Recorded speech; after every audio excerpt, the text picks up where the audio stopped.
That's why.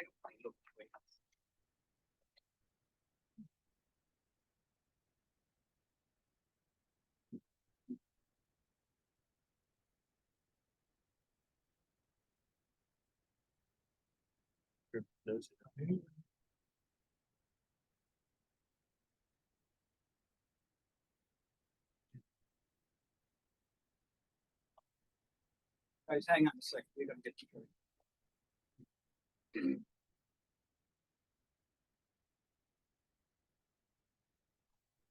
Yeah.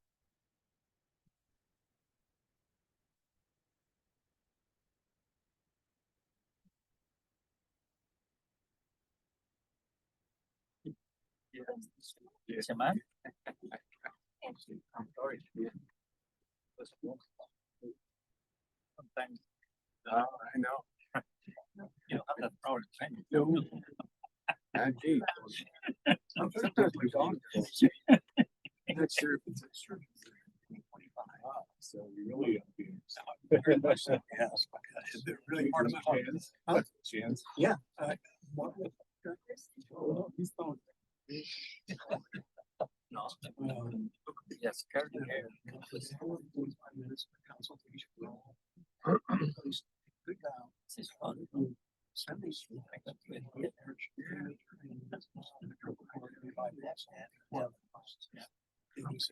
this all the time, you know, so that's what I was not.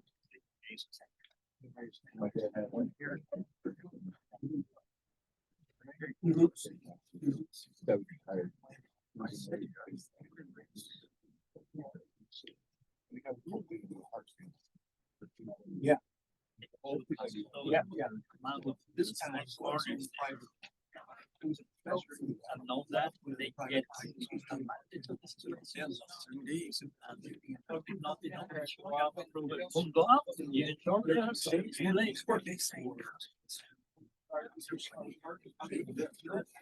Now get a certain. I'll get this. They're gonna see.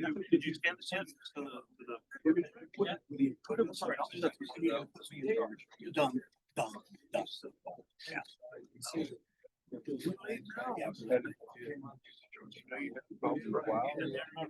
They're working.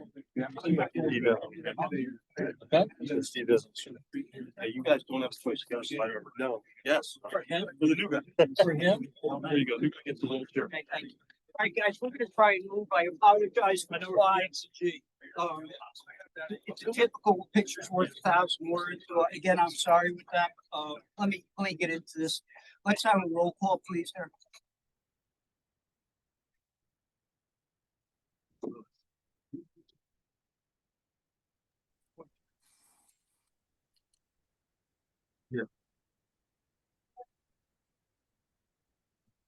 Wendell, Here.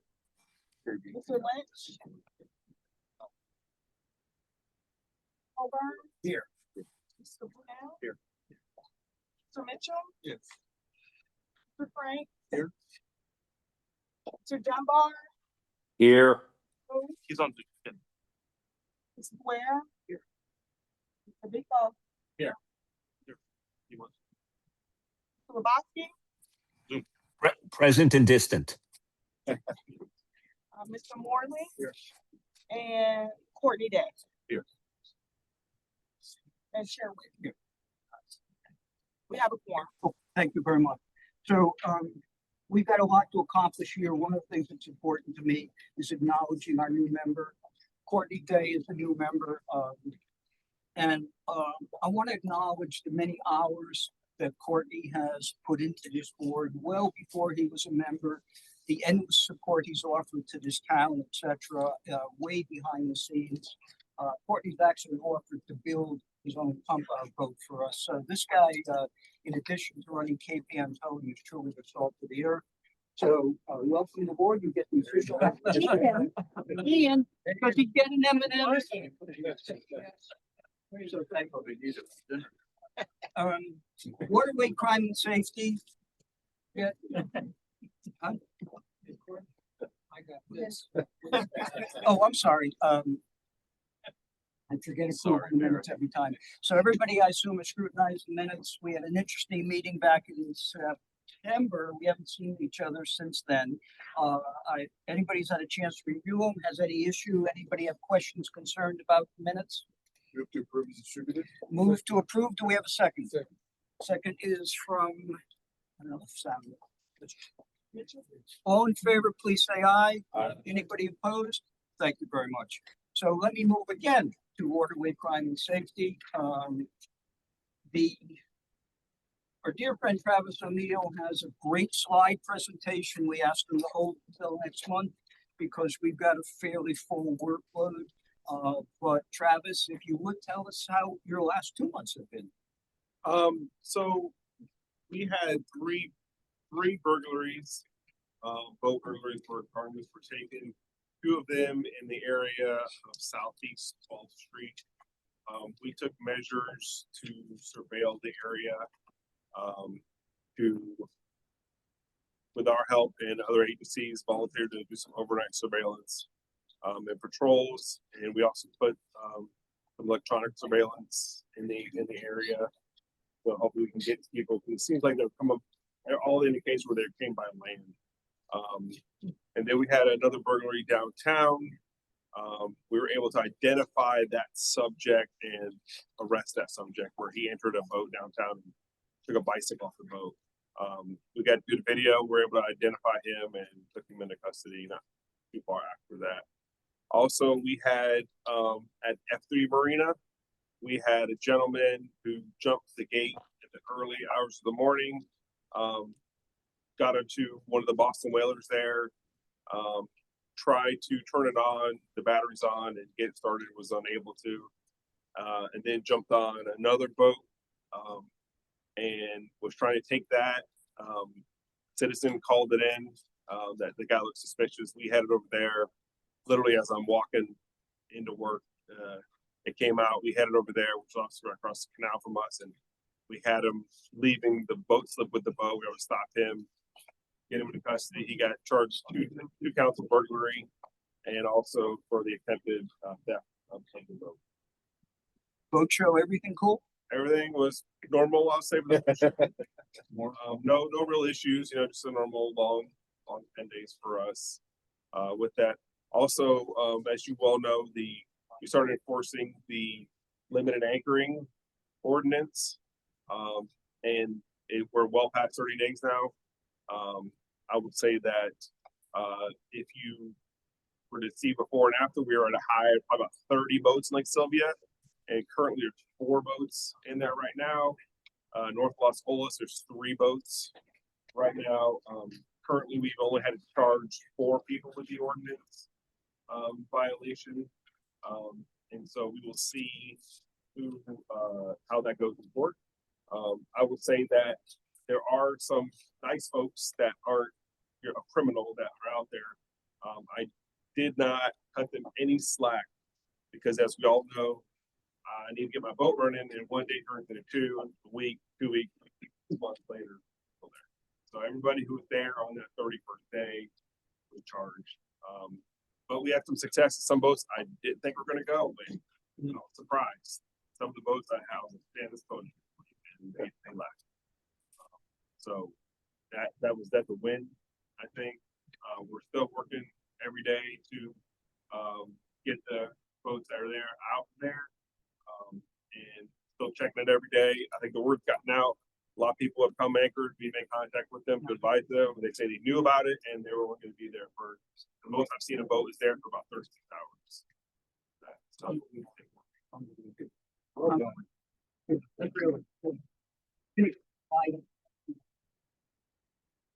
Did we get up 9 or no? Yeah, he's doing right. Okay, so, this, again, we're all over the page, guys, before we get to business. So this is Waterfront Times. Marco has, where is Marco? So Marco has given more interviews. Marco was on Channel 10. I actually have that video as well, but we have garnered incredible attention because we're focused on clean water, have a pump out code, et cetera. And the positive press the city has received is incredible. This is Waterfront Times, it was in Miami Herald, it was in Sun Sentinel, just about everywhere, am I correct? Unbelievable. And it's just so, it's a remarkable effort and we should all be proud because we've all done this. What Travis has done in enforcing this, it's just, we're in a whole different chapter, guys, and I compliment everybody for their efforts. Okay. So, moving on. No, before we move on, Yes, sir. I want to find out, do you patrol the North Park River? Up where we can. Meaning, The you need bridge, access to. yeah, some- it's shallow and there's some low bridges.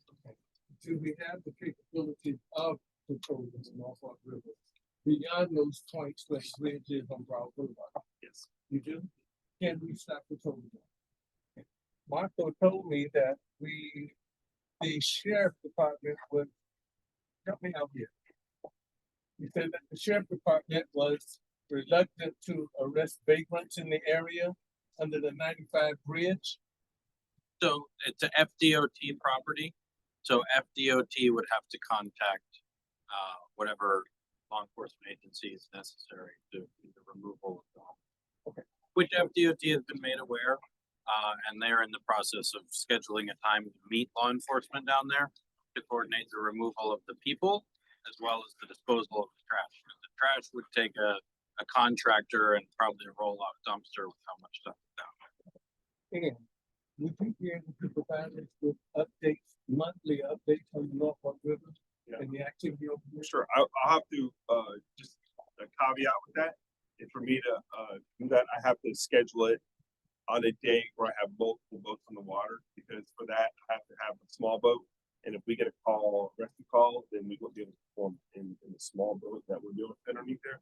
So I have to schedule it on a day where we have several boats that could handle a rescue while that small boat is out. If we could get that report, Mr. Chairman, if we could start receiving those reports in January, would that be? No problem. Okay, great. We'll Thank you. make it happen for you. Thank you. So, a couple business items real quickly. We're gonna change a couple things here. Dock waiver number 10 on your hymn book was 1500 Southeast 12th Street. That was Hemingway condominiums. That's been pulled. That has been settled. Compliments to counselor for that. But what it shows you sometimes, if you just sit and talk, sometimes you can work things out with, again, due respect, not bringing in attorneys and so on. So they did work this out, so it's off the agenda. The whole thing, No, just switch doc. number 10. So, and we're also gonna move up, we have, Bob Dunkel's gonna be handling a discussion of agenda item 12. And right after that, we have dock waiver 100 Hendricks Isle. We are gonna move the dock waiver for 1409 Southwest 17th Street right after, Bob concludes his comments, so we can get through that. That's the only other change we're making. So, Mr. Easton, tell us what's going on. Good evening.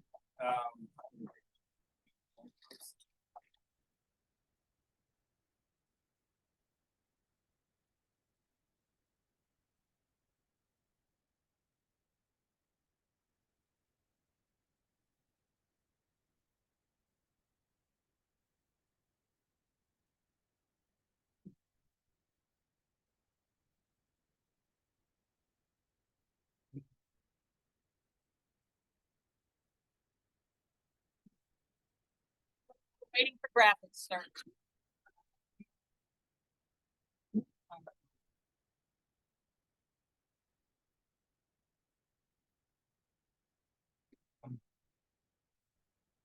Just 7, I'm sorry. So, so I don't know how that got there, but. Okay, that was my Halloween costume out of respect to our, friends with Block Eye, and we'll get that in a minute. If we're having a problem with slides, guys, we don't have time for this, so we gotta move forward. With all due respect to IT here, we can't do this. So. I don't know if you want to start talking, Ed, but, okay, go ahead, please. 933 Mandarin Isle. The property was cited, September 10th for rafting of a boat and also a boat extending beyond the 5-foot setback. As of today, well, actually on 10:30, we went back out and the property remained in violation. We are scheduling it for a magistrate hearing, right now. So it may go in December, for in front of the magistrate. Next. So, go ahead. What? No, go ahead, please. I'll ask it after. Sure. The next, yeah. Next one will be 1500 Southeast 12th Street.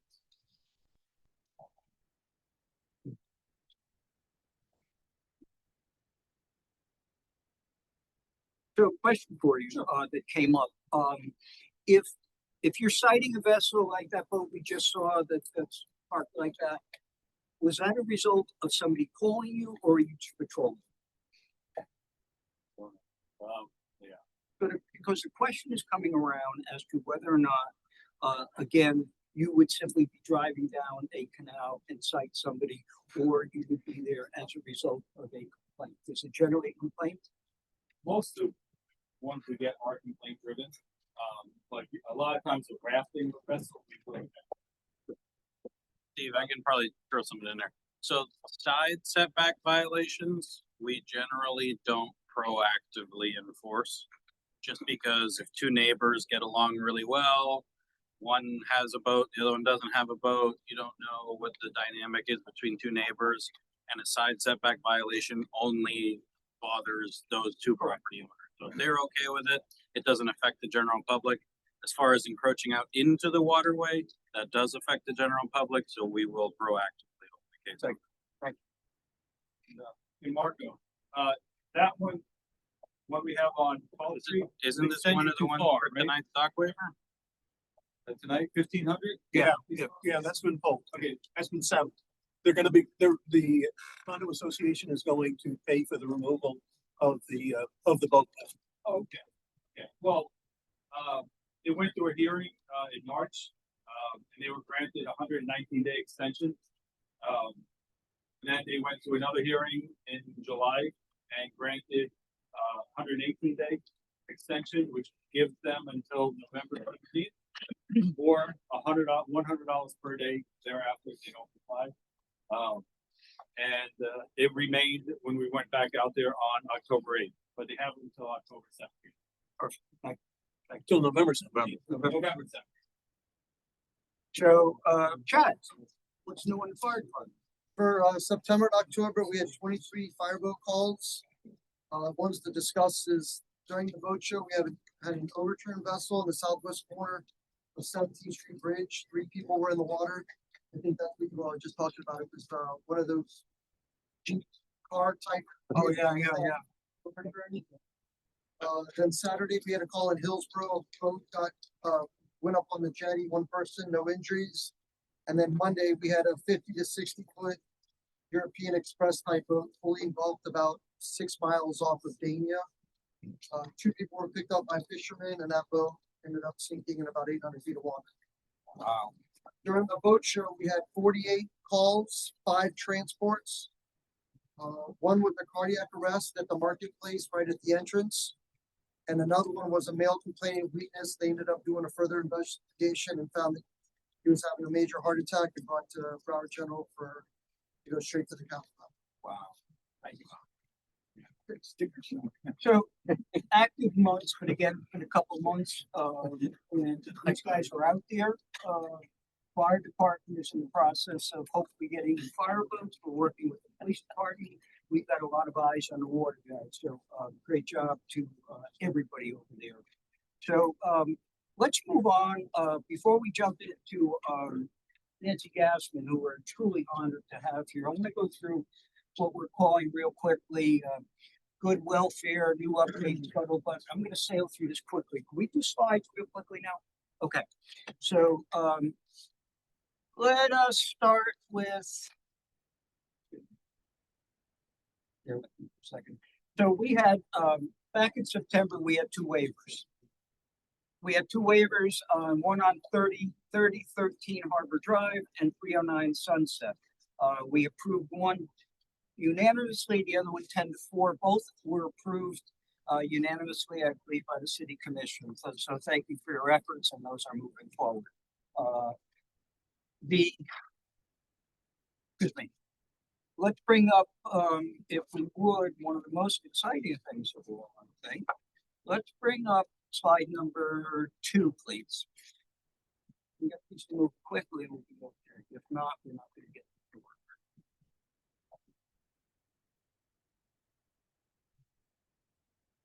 So hard to see, that is Henry Ford, and I'll read you his quote, and it says, "Whether you think you can or you think you can't, you're right." So if you're told we can't get a pump out boat, and that's what you believe, you're right. If you're told we can't change the speed on the ICW, you're right. Guess what? Nobody here believed that. So thank you to everybody. If you would be kind enough to bring up, I don't know, this is, it would be slide number, probably the most exciting thing I've seen, slide number 14. And I'll share this with you in a second. I'm losing the drama here. Keep it going, keep it going. There you go. So I'm gonna read you the headline. It is from today. FWC commissioners approve final rule establishing new boating restricted area in Broward County. Both Travis and Marco were up in Belle Glade for the last 2 days. FWC had this at a hearing, and if I'm correct, they unanimously approved this, no opposition. And the reason we had so much support is because all of you gave a shit. I have a letter here from the mayor. I have a letter from Chip LaMarca. I have a letter from basically everybody in the city that said, thank you to Major Bill Holcomb for supporting this. So we are hoping that in December, we have FWC here for our meeting, and it would be an evening with FWC. In addition to what they have done for us on the ICW, they are also arranging to donate a truckload of PFDs in all sizes, and we are going to build little kiosks as were done years ago. So if somebody shows up at a boat launch and they don't have a life jacket, guess what? They have a life jacket. So we have partners here. We're going to work with them. So they've done a terrific job for us, and hopefully we'll get a chance to thank them in person. But that is now passed, and we're waiting for confirmation of when it goes into effect. Let's move on to slide number 8 if we can. Again, with respect to good and welfare, that's fine, thank you. Tortuga Fest was announced recently, guys. Tortuga Fest is coming April 10th to 12th. Post Malone and Riley Green, who I have no idea who that is, but I do know Kenny Chesney. So it's a really exciting lineup. Chris Stacy, who runs this, will hopefully join us in December, but it's there. Buy tickets, support it. It's a wonderful event. Slide number 11, please. So we have the Winterfest Boat Parade coming. Barry, I'm going to back you in a corner real quickly. There was a question the other day. Barry is on the board of directors of this. So the question is, can I still put my boat in the parade? Not mine. Okay. Does anybody else want to handle this question, please? So tell us a little about this, and if so, find somebody to participate in this. This is our 54th year of Winterfest, and afraid few changes to be made this year. They better public access, start the parade earlier, 6 o'clock, 30. I believe Santa Claus will be in front of the parade, and the parade.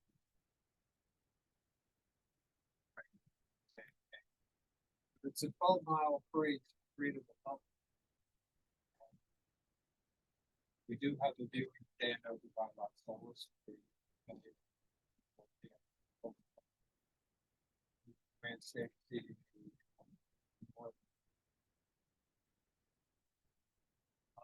We additionally cut off the number of boats. Hard to manage more than that. We're lucky if we get 80, 85. Again, the mix of the boats. If there's a lot of larger ones, maybe we have to cut back a little older. If you want to put your boat in the parade, great deal. If you're commercial, it'll be different depending on your size.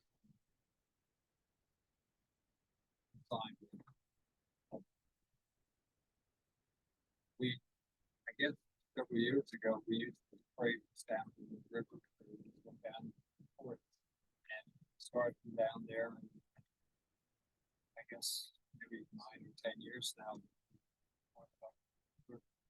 That public to see the boats coming in there, working with some of the other guys, bring them and take them back and turn them around.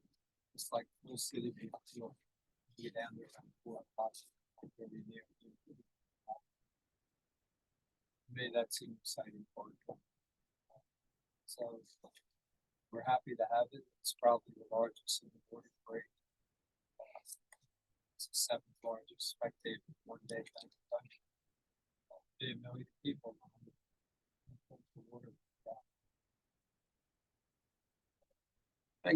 It really is. Yeah. We had, I believe there are over there, of course, we have the brochures or pamphlets from there. Oh, so I'm sorry. If you'd be kind enough, well, actually, you know what? So we have all kinds of cool stuff from them. If you'd be kind enough to put that out there. So there's brochures, flyers, all that from Winterfest with some maybe something fun you can take there along the way. And they're gonna join us, but it is one of the most enjoyable events here.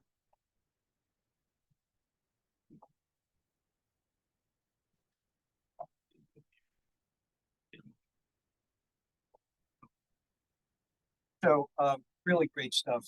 And when we were picking up materials the other day, Kathy over there said they still have room for some boats.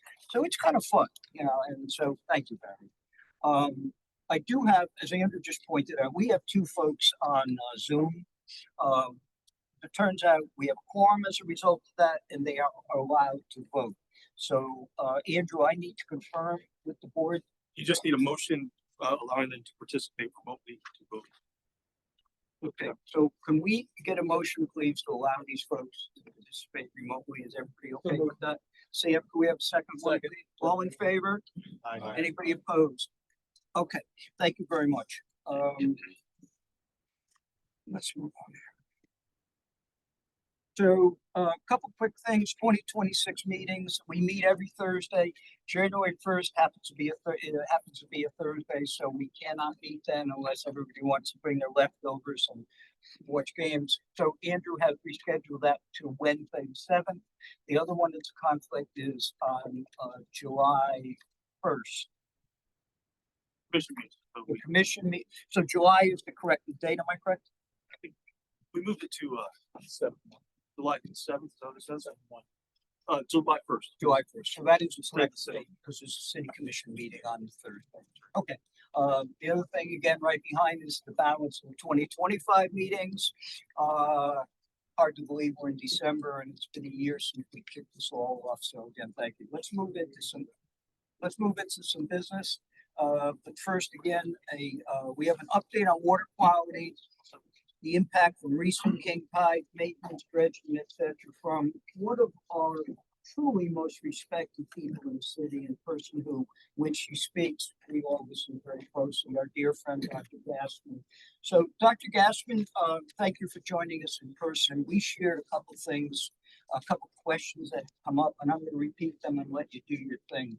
Our board member Sam here is concerned about what happens on the North Fork. We've been all told that there is an inordinate amount of elephant poop up there that is contributing. So we would love to hear if that's actually the case. And the other thing is from our board member Ted Morley, who is concerned about the effect of king tide with respect to debris, oil residue, et cetera, coming back into the canals and so on as a result. So Can I handle those first? Or- you do whatever you want. So I've been in public service. I celebrated my 30 years in public service in June. And my very first assignment was dealing with bacteria and Lacillus Isles. And my second assignment was dealing with issues in the north. I've been working on this for a very, very long time. Hearing your concerns in September, I attempted to get a roughly 400-page document from Broward County, which has the history of the work that's been done in the North Fork as one of the chapters. public record request. They sent me an invoice, so I've got to keep working on that to get that document for you. But I was there when the document was written. There have been rumors about the discharges from the swap shop for many, many years. The elephants are no longer there. They no longer have a circus there. And I have not heard any of that type of feedback in a very, very long time. I have heard rumors in the very long past, 20 years ago, regarding sludge blanket in the North Fork. I was the head of the Environmental Monitoring Division at Broward County. We did sediment sampling. We were never able to find any evidence that there's a sludge blanket. I would agree with you that there were discharges of treated wastewater into the North Fork of the New River from the area called Plant A. It's on Sistrunk Boulevard, right by I-95. City used to have what was called a package plant there, where in the 70s and prior, there were discharges of treated wastewater that came into the river. This was true all over Broward County. There were I think the number I recall was 109 package plants throughout the county. At that point, FDEP came in and said, no more package plants. We're going to go to the primary treatment. And that's when the ocean outfall was created, Broward County's ocean outfall. And shortly thereafter, Fort Lauderdale put in the GT Lohmeyer wastewater plant that uses deep well injection, which does not discharge to the waterway. So those package plants were all phased out over a period of time. So between 1975 and roughly 1995, when you look at the historic graphs, which again, I was trying to find this document that has the historic graphs in it, you see how improved the water quality has been since we stopped putting secondarily waste treatment, treated effluent into the water. So that question, the question on, Before we move to the next question. In the late 80s, early 90s, a study was done and research was done, and they found that there was a 5-foot deep sewage. Yes, ma'am. In my research through the Historical Society. so I was, again, I was in Broward County during that time. Okay. I saw the data that was generated, and I don't recall ever seeing any data that We're not supported. able to find any evidence of any improvements in the water quality along the North Fork River. And according again, to the report, not true. excuse me, according to the reports that I received from Marco, not once in the past few years have we found suitable water in the North Fork River. And that is one reason why I asked to be placed on this board, because we need to give some more attention to that North Fork River, make the North Fork River a part of Fort Lauderdale. And again, I can tell you, for 30 years, I've been working on trying to improve the water. I'm sorry, I can't hear you. For the last 30 years, I've been working on trying to improve the water quality in the North Fork River. And we've tried a great many things. What Marco is reporting to you is exclusively the level of bacteria in that area. And there are many other aspects of water quality, which I will cover in my presentation. If we could go to the title slide, please, Howard. I will cover some of that. If you still have questions, I'll be happy to answer them. And then the question about the tidal flows, when we have higher tides, it's absolutely coming up into the right of ways and into swales, and it is pulling pollutants out of those swales and that are going back into the water. That's absolutely happening. So Ted's point with that is that raising the seawalls obviously is not going to solve that issue. Because to some extent it does obviously, but we still have backflows. We have a number of issues around here. The other direction, Howard, if you could go to the beginning, please. Going, you're advancing, we need to go backwards. The beginning of the presentation. Is Miami Waterkeeper testing the North Fork? They are. One of the original 10 sites was Sweeney Park in the North Fork. And are they still posting those results on social media? I have not seen a report in a So long not on social media, you can get the weekly results on the swim guide.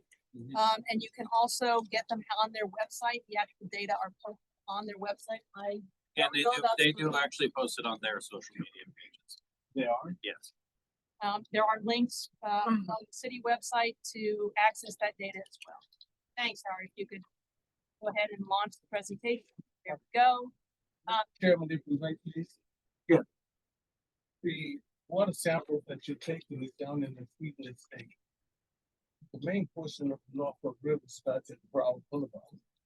They're not doing testing there, are they? Actually, Broward County tests, in that area at multiple sites, but the Miami Waterkeeper is sampling at the single site Sweeting Park. The original design of the sampling program for the Miami Waterkeeper was focused on areas where people would be entering the waterway for recreation, because the whole point of looking at bacteria is for health purposes. And right across from Sweeting is Delabo Park, and they have a kayak launch there. So that's why that site was specifically chosen. The reports that I received, that waterway, even at the Sweeten Estates, has never been acceptable for, recreational participation. They do not meet the standard. So we are in the process of decontaminating that water. Are we? Why don't you let me give you my presentation, and we Thank can you. talk a Thank you little very bit much. more about, Go ahead. efforts to try to reduce the impacts there. No, no. I'm not ready to move on because we need to find out what we're going to do and how we're going to get Sam, the water Sam, cleaned up. So let me stop for a second. This is the person who has come on her own to educate us what's going on. Very good, and I can appreciate. So let her do her presentation. We will open it up to questions and you can address that there, but let's be respectful and let her present, please. Go ahead, please. Could advance the slides.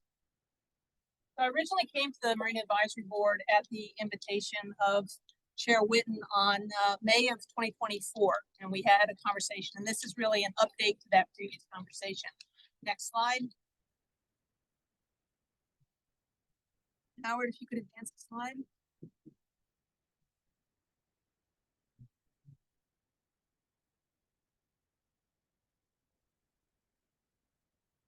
We are struggling today.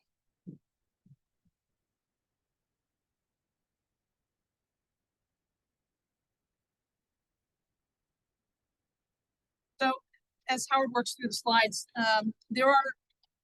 water quality is not one thing. Water quality is many things. There is a physical component to water quality, there's a biological component to water quality, and there's a chemical component. And then there's also an aesthetic component where trash and debris creates a concern for the aesthetic component. What I'm going to focus on today is water clarity and turbidity, bacteria, and a number of the chemical components that are part of that. And the Miami Waterkeepers testing is specifically about bacteria. Next slide, please. Go ahead, keep hitting it. One more time. There we go. There's a lot of myths about the historical water quality. People tell me, oh, when I was a kid, I could see the bottom of the river. It was bluest water you've ever seen, and I could drink out of it. Well, that just meant that you have a really good immune system, because in the 1970s, there were over 100 sewage package plants that were disposing treated wastewater, not solids, not sludge, treated wastewater into the Broward waterways, including the North Fork and New River.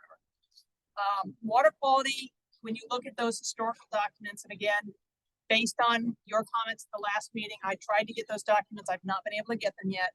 But the waterway quality is substantially better than it was in the past. But it's important to recognize that in the 1970s, the city had about 140,000 residents. Currently, we have about 190,000 residents. And when you add 50,000 people, it makes a difference. When you look at the slide in the lower right-hand corner, that is a picture looking north at the Kinney Tunnel. And you can see that downtown looks very different in 1968 than it does today. And all of those things have an impact on water quality. Next slide. So one of the ways that we determine from a regulatory standpoint what we're required to do is something called total maximum daily load. It's also called TMDLs. And the areas that are in gray, light gray, Those are areas that have total maximum daily loads associated with bacteria. And that's common across all of Broward County, that just about every urban waterway across all of Broward County has a TMDL associated with bacteria. Next slide, please. And that's one of the reasons we have Miami Waterkeeper doing this weekly water quality monitoring program. They are specifically looking at enterococci bacteria, which are associated with the potential for health issues. So they're looking at one very specific bacteria that's associated with usually gastrointestinal distress. And those 10 sites, as I mentioned, if you go to any of those sampling locations, there's a welcome to our waterway sign that you can click on, and it will give you the information about the current waterway quality on the swim guide, specific related only to the biological component, which is bacteria. Okay, next slide.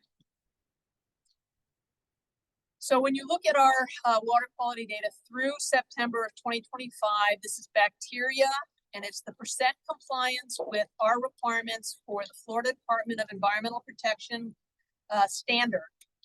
What you see is there's a group of sites that fall essentially below the 75% compliance line, and then there's a set of yellow that are at or above that 75 to 80% compliance. Next slide. Those are all the areas where the city has stated that these are designated water sport activity areas. We are driving through this particular statute the recreational activity to these locations where the water quality is really the best in the city. It is unusual for this type of sampling that Miami Waterkeepers does to be done in inland waterways, but the commissioners deemed this an area of concern, and they have been supporting sampling in these inland waterways. And the further inland you go, the more likely you are to have challenges with bacteria. And again, all the stormwater in Broward County, not just the city of Fort Lauderdale, eventually ends up in the waterway. And when you put that many more people in, that many more roads, that many more Rover, my favorite dog, that many more potbelly pigs, you're going to end up with challenges in your water quality.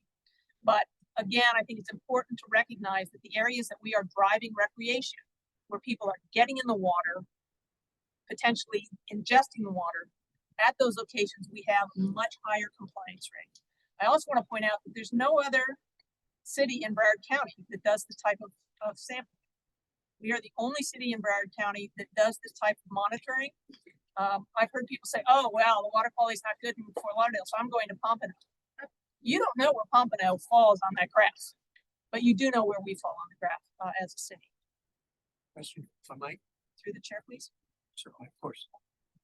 When I look at Middle River, George English, Sunrise Bay, the recreational activity areas, why is it that seems to be so much better than the other areas? Well, you're more coastal and you have better tidal flow in those locations. And in many cases, it's deeper as well. And so you have better flow. Thank you. And if I might add to that, is there any standard by which they're measuring this based on tides? For example, if they're measuring these locations on an incoming tide, those locations are going to be cleaner with the influx of the cleaner ocean water. To me, it would make more sense to measure them at lower stages of the tides, because that gives us a more accurate picture of the status of the water there. I don't disagree with your statement that it's helpful to know what tide is being sampled at. And it's also helpful to know what happened in terms of the rainfall in the last 24 hours. So they do track rainfall, but in order for them to be able to sample and then run those samples within the compliance time frame, they have to collect them in the morning, and they collect them every Tuesday. So the tide is the tide. If we wanted to sample only at high tide or only at low tide, keep in mind they're sampling 12 different locations. The high and low tide are different times in each of those locations. it would create, logistically, it would be very challenging. And they do this once a month, No, no, no. This monitoring is done every Tuesday, every Tuesday. and every site that fails gets resampled every Thursday. And those dates and times were specifically chosen so that if the water quality was good on Tuesday, that would carry us through the weekend. If it wasn't good on Tuesday, we would know by the weekend if it had resolved. And again, some of the challenges with waterway quality in urban settings is stormwater. When we have a big rain event, we almost always have lower compliance in the waterway quality data. Thank you. Next slide, Howard. So one of the things I think it's valuable to look at is that we've been with Miami Waterkeeper now for 4 years worth of data. This is 2025 data through September. And what you can see is that, again, in those areas that we designate as water sport areas, we have fairly consistently maintained waterway quality above 75%. And in some locations, we've achieved as much as 95% compliance over time. So, question online? I'm sorry, Rick. Said there's a question. Can you online. can you hear me now? Go ahead, Brett. Go ahead. Oh, thank you all so much. I appreciate the opportunity to offer some observations. Are these 75% numbers changing every year as the government tends to change what the amount of radiation is allowed, what the amount of other things in healthcare? I didn't know if those numbers are static or do they change? And then the second part was, is there any problem with them recording what the tide status is and just keeping that as a number where we can look at it over a longitudinal time? Generally speaking, they do keep track of the general tide direction, whether it's incoming or outgoing. That's done by the vendor. In terms of medical waste, I think was your question, radiation and medical waste. Well, no, I was just saying that the parameters change with like medical waste. What was acceptable 5 years ago is no longer acceptable today. I'm asking, do these numbers stay the same or does the E. coli Yeah, the change? standard has not changed since we started the program. There's a beach standard, and then there is the Florida Department of Environmental Protection standard for how much bacteria is allowable in class 3 waterways, and those standards have not changed during this time. What Thank has changed is a lot of the efforts the city has made to improve the water quality, improve the stormwater quality that's coming into these waterways. And those efforts continue on many, many different levels. And I'll talk a little bit about that in coming slides. Thank you. So I said I'd talk about bacteria and I talk about some of the nutrient issues. Next slide. So this is Broward County data. They do quarterly monitoring, not weekly, quarterly. And these are the chemical components in the water. The graph you're looking at is the quarterly data from 2020. This is from 2026. Yeah, 2026 through 2024.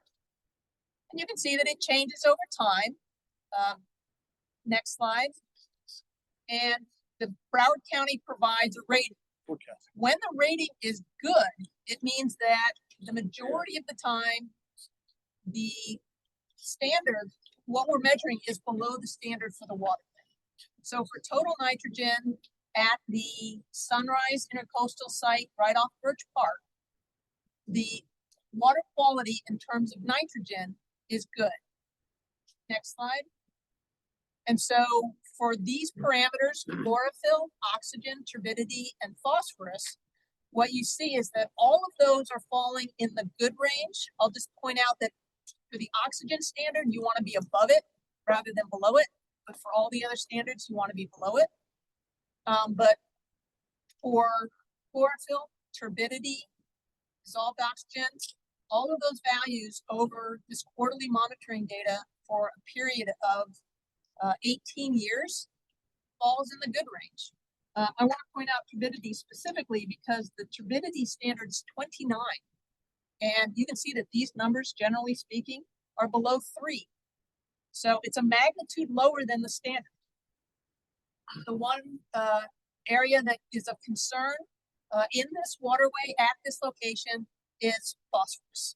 that the water quality, especially when you look past 2015, you start to see that there are excursions that are above the standard in the quarterly data. Next slide, please. So I've set you up to get a quick glimpse. This is now at Andrews and Broward Boulevard. Next slide. And again, while the graphs don't look identical, they represent the same basic trend that nitrogen, chlorophyll, dissolved oxygen, and turbidity all fall within the range of good because it's generally below the standard for the waterway. And again, phosphorus remains problematic midway up close to the confluence of the North and South Fork. Next slide. And then if we wander our way down the South Fork more toward the area near Bradford Marine and Secret Woods. Next slide. You see that the trend is a little bit different, hopefully. It's not coming up. The trend's a little bit different in that we see that we're running a little bit closer to the nitrogen standard. Again, the chlorophyll standard's fairly consistent. The oxygen standard is a little bit closer to the standard. It's not as high as it is in some waterways. The turbidity standard rarely exceeds 6. And again, turbidity in freshwater tends to be a little higher than it does in saltwater. And again, the phosphorus standard does not work. Let's see if we can get to the next slide, Howard.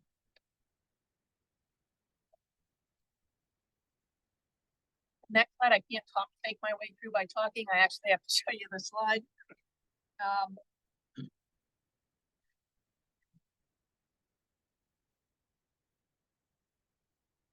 I'll fake my way through the slide. When you look at the monitoring sites only within the city of Fort Lauderdale, the average of those sites is 0.8 milligrams per liter, and the marine standard is 0.1. So the city exceeds that. When you look at all of the Broward County monitoring sites throughout the entire county, including the freshwater sites, and the freshwater sites tend to have much lower phosphorus. The average is average is 0.06. So the conclusion there is that a lot of the waterways throughout Broward County are challenged in terms of meeting that standard. And the ones in the city of Fort Lauderdale, we have a slightly higher average, primarily because we are almost exclusively saltwater sites within the city. When you explore the TMDLs for the coastal area, Fort Lauderdale has a note within the total maximum daily loads that notes that total phosphorus exceeds the standard. But if you also look at Pompano and Hollywood, they have the exact same note. This is a common problem in coastal waterways. And the question is going to come up, where's the phosphorus coming from? So the phosphorus is coming from lawn fertilizer, pet waste, yard debris, road runoff, general stormwater, airborne particles, and something that most people probably don't think about very often, which is Saharan dust. And we get a lot of our really beautiful sunsets because of Saharan dust. And so that Saharan dust is one of the main nutrient inputs for the Amazon basin. And it's very possible that we're also seeing phosphorus within our community that's coming from Saharan dust. Well, what are we doing about it? We have outreach related to pet waste disposal. We have fertilizer ban in the summer months. We put out information about blowing your yard waste, either into the storm sewers or into waterways. That's illegal. And we are street sweeping anywhere where there's curbing throughout the city, generally at least once a month. And there are locations that we are street sweeping every single day to remove those particles from the roadway and prevent that debris and sediments from ever getting into our waterways. With no mention in there about development and infrastructure failures as a land-based pollution source. So the way I would describe that is that they're very ephemeral, they're fleeting. They're single activities that happen very quickly, and their impact on the overall water quality on the average, it's not that it's not real when it's happening, but the impact is very, very short-lived. I noticed that the Miami Water people discontinued testing the Himmershey Canal and the Tarpon River. Those two bodies of water I'd have to differ with you on that. There's constant pollution in both of them So let me address that. as a result. In the previous slide, we included both Tarpon and Himmershey. When the commission approached us and they said we want to do different sites, the funding that we had available would only allow us to do 10 sites. And so the city picked up the monitoring at those two locations, and that is continuing to be reported into the swim guide, and it's continuing to be reported on Miami Waterkeeper's data site for that information. So we're still absolutely monitoring those locations. Thank you. Any chance of getting the last couple slides, Howard? Probably not. So my last two slides are on King Tide. Oh, hey, we're rocking and rolling now. Let's keep going, Howard. Let's go down to the slide that's at the very bottom of the list right now. That one, the one, blue one. Go up, that one. Yay, okay. So in September, we had 41. Okay. I'm okay if you leave it that way, Howard, if that's how it's gonna work. Oh, they can't see it yet? We're working on it, sir. Too bad. I mean, no disrespect, focus on the audience here. So, the 2025 tide season, the graphic in the upper right, is showing you the number of times the high tide exceeded the threshold for flooding in the city of Fort Lauderdale. You can see that 2019 was a tough year, 2022, 2023. And in 2025, up through the end of October, we're at about 109, and we're experiencing a king tide right now. In September, there were 41 flooding tides. We have 2 tides per day. Do the math. You can get a sense of how many days per week that was. And we had 6 tides that were at what the city describes as moderate levels of flooding. That's at 1.8 feet NABD. In October, we were at 45 flooding tides through October 27th. 34 of those were causing moderate flooding, and 22 were over 2 feet. Once we hit 2 feet NABD as the peak high tide, we have pretty widespread flooding, and there are locations that have roads that are absolutely impassable at that height. And in November, again, this slide was prepared for the October meeting. We have had higher than predicted tides, but lower than expected tides. And so we've kind of stayed under the moderate so far, and it looks like for the rest of this week, we'll continue to stay under the moderate level. Let's see if we can advance one more slide. And then Chairman Whitten asked me to talk just a little bit about dredging. In 2015, the city conducted a review of dredging of the navigable canals under city jurisdiction. This excludes the New River, because the New River is not under city jurisdiction. A long-term dredging program was proposed and brought to the commission, and the commission entered into discussions about a special assessment of waterway properties who, in their opinion, were the primary beneficiaries for navigable waterways, to propose to fund the program through a special assessment on their property tax. When that was brought to the public, to use a colloquialism, hell no was the answer from the public, and the response from the commission was, if we don't have money to fund it, then we will cease to do maintenance in the navigable waterways in terms of dredging. So the only dredging projects that the city has pushed forward have been limited to non-navigable waterways dedicated for stormwater conveyance And we've done a minimal amount of dredging in a couple of waterways that were impacted during the 2019-2020 sewer seasons. And that's the limit of dredging that the city is supporting at this time. That concludes my presentation. So first you of all, for your thank you. And I apologize about the slides. I apologize for all the aggravation you're having over there as well. So one of the things I'm going to recommend here is, we don't have a lot of time for questions and answers. I am extremely concerned about Sam and his district. He is here because the North Fork colloquially has issues. It's screwed up. And we're concerned about it.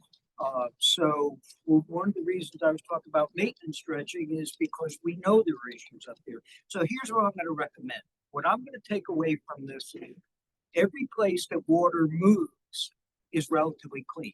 We have areas where they're more stagnant, such as the North Fork, we have a problem. So what I'm going to recommend, Sam, with your guidance, is that we have an agenda item next month that says what to do about the North Fork, about the clean water, about all the other issues associated with it, because I know this means a great deal to you, but I don't think we have time for abundant questions and answers. So if we can, I'd like to make that a special agenda item and work with you next month. What I'd like to say about that, Mr. Chairman and board members, is that, in 1971 to 1973, we rebuilt our our stormwater,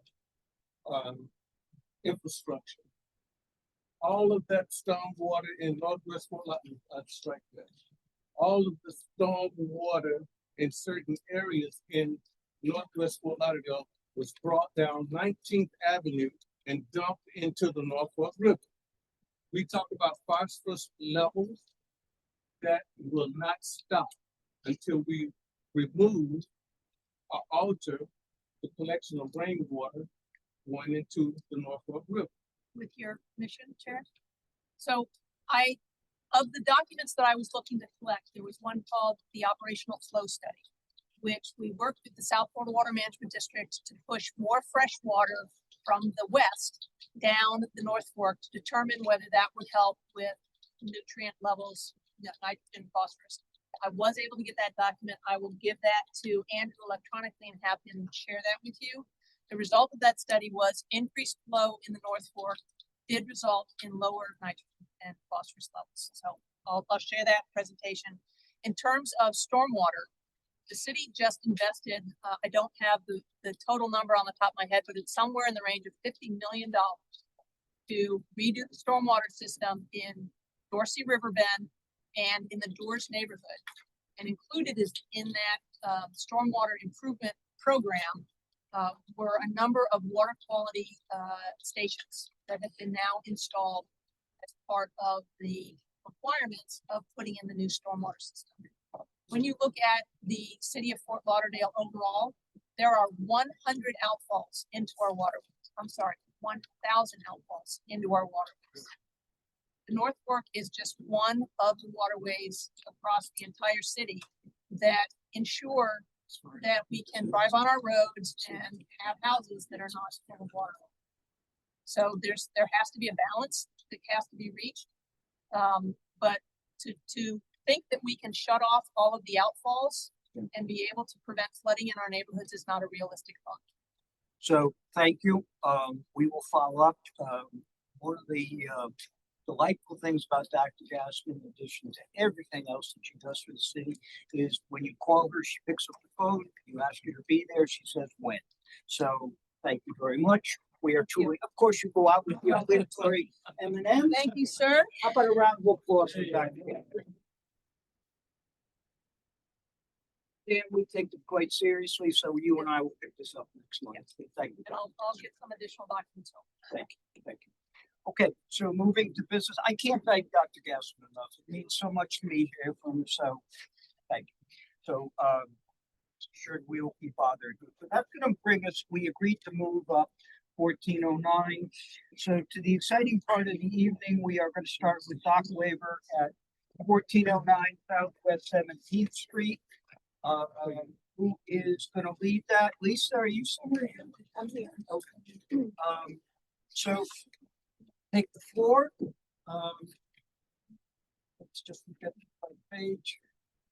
Lisa McConnell representing the applicant, and you've got, so please, guys, let's listen up, please. Thank you. Thank you, ladies and gentlemen.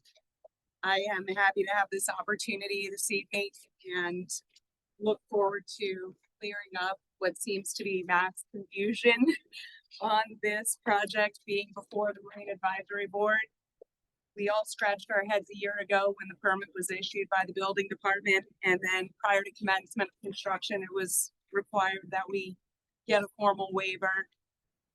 I'm going to share a few slides that I think will help clarify my points there, but there are obviously a number of concerned residents that I think share in the misunderstanding of this particular extremely unique property in Fort Lauderdale in the Citrus Isles area of Southwest 17th Street.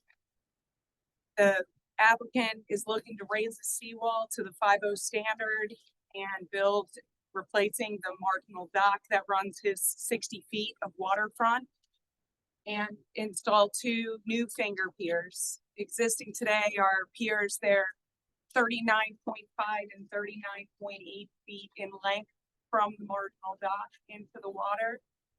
And he wants to replace them with a 50 and a 30 to accommodate his personal vessels for private use. Next slide, please. So on my next slide, I would like to know that many of the neighbors that we've heard from, Vince and Rhiannon, have not had an opportunity to meet. Lisa, let me stop you for a second. So you're inferring that anybody has any idea what they're talking about. Bob does, Andrew does, and I do. These guys are hearing this for the first time, so they haven't been privy to the emails, etc. Oh, So walk them through would be much more helpful. Okay. Thank you. I'll just state the facts. So, Vince Congini and Rhiannon Holcomb have a 4-year-old daughter, and they have residency here. Their property is homesteaded. They live as residents. Rhiannon spends less time here than Vince. She does have a private practice still in Illinois, and they are family owned and occupied. There is no Airbnb or rental property here, as has been expressed concern. There are no liveaboards on the berth vessels. The applicant is well aware this is a residentially zoned property and intends to be able to put his own boats there once he can get the construction completed and the improvements made in his boat slip area. Next slide, please. The property is here, the arrow at 1409 Southwest 17th Street. As you'll see, it is a few parcels in from the South River, the South Fork of the New River. And the very first parcel as you come in the mouth of the river is exclusively submerged lands. It does not have a primary upland structure. It is a block parcel, the entry point to a boat slip basin that exists for over 100 years as private property prior to the dredging and creation of the Citrus Isle area canals. This private boat slip area will be shown more clearly on a later slide, but it does abut and has been unified in parcel to the next 4 properties that are all neighbors immediate to the applicant. Next slide, please. This shows you the Citrus area canals as measured from Google Earth using their very rudimentary measurement tool, but you'll see that these canals average, if you will, 60 feet in canal width. So when people want to build their structures and they're limited, it's 25% or 25 feet, whichever is less, which obviously with 60-foot canals, 25% would be the max at 15 feet into the waterway on both sides, restricting then 30 feet of a 60-foot canal to navigation by marine structures. That's the code. So you now have a 30-foot navigable center channel in which to travel in all of these canals and citrus aisles if you have 60 feet to start, and no waivers or special 30% rules have allowed any development beyond further encroaching onto the canals.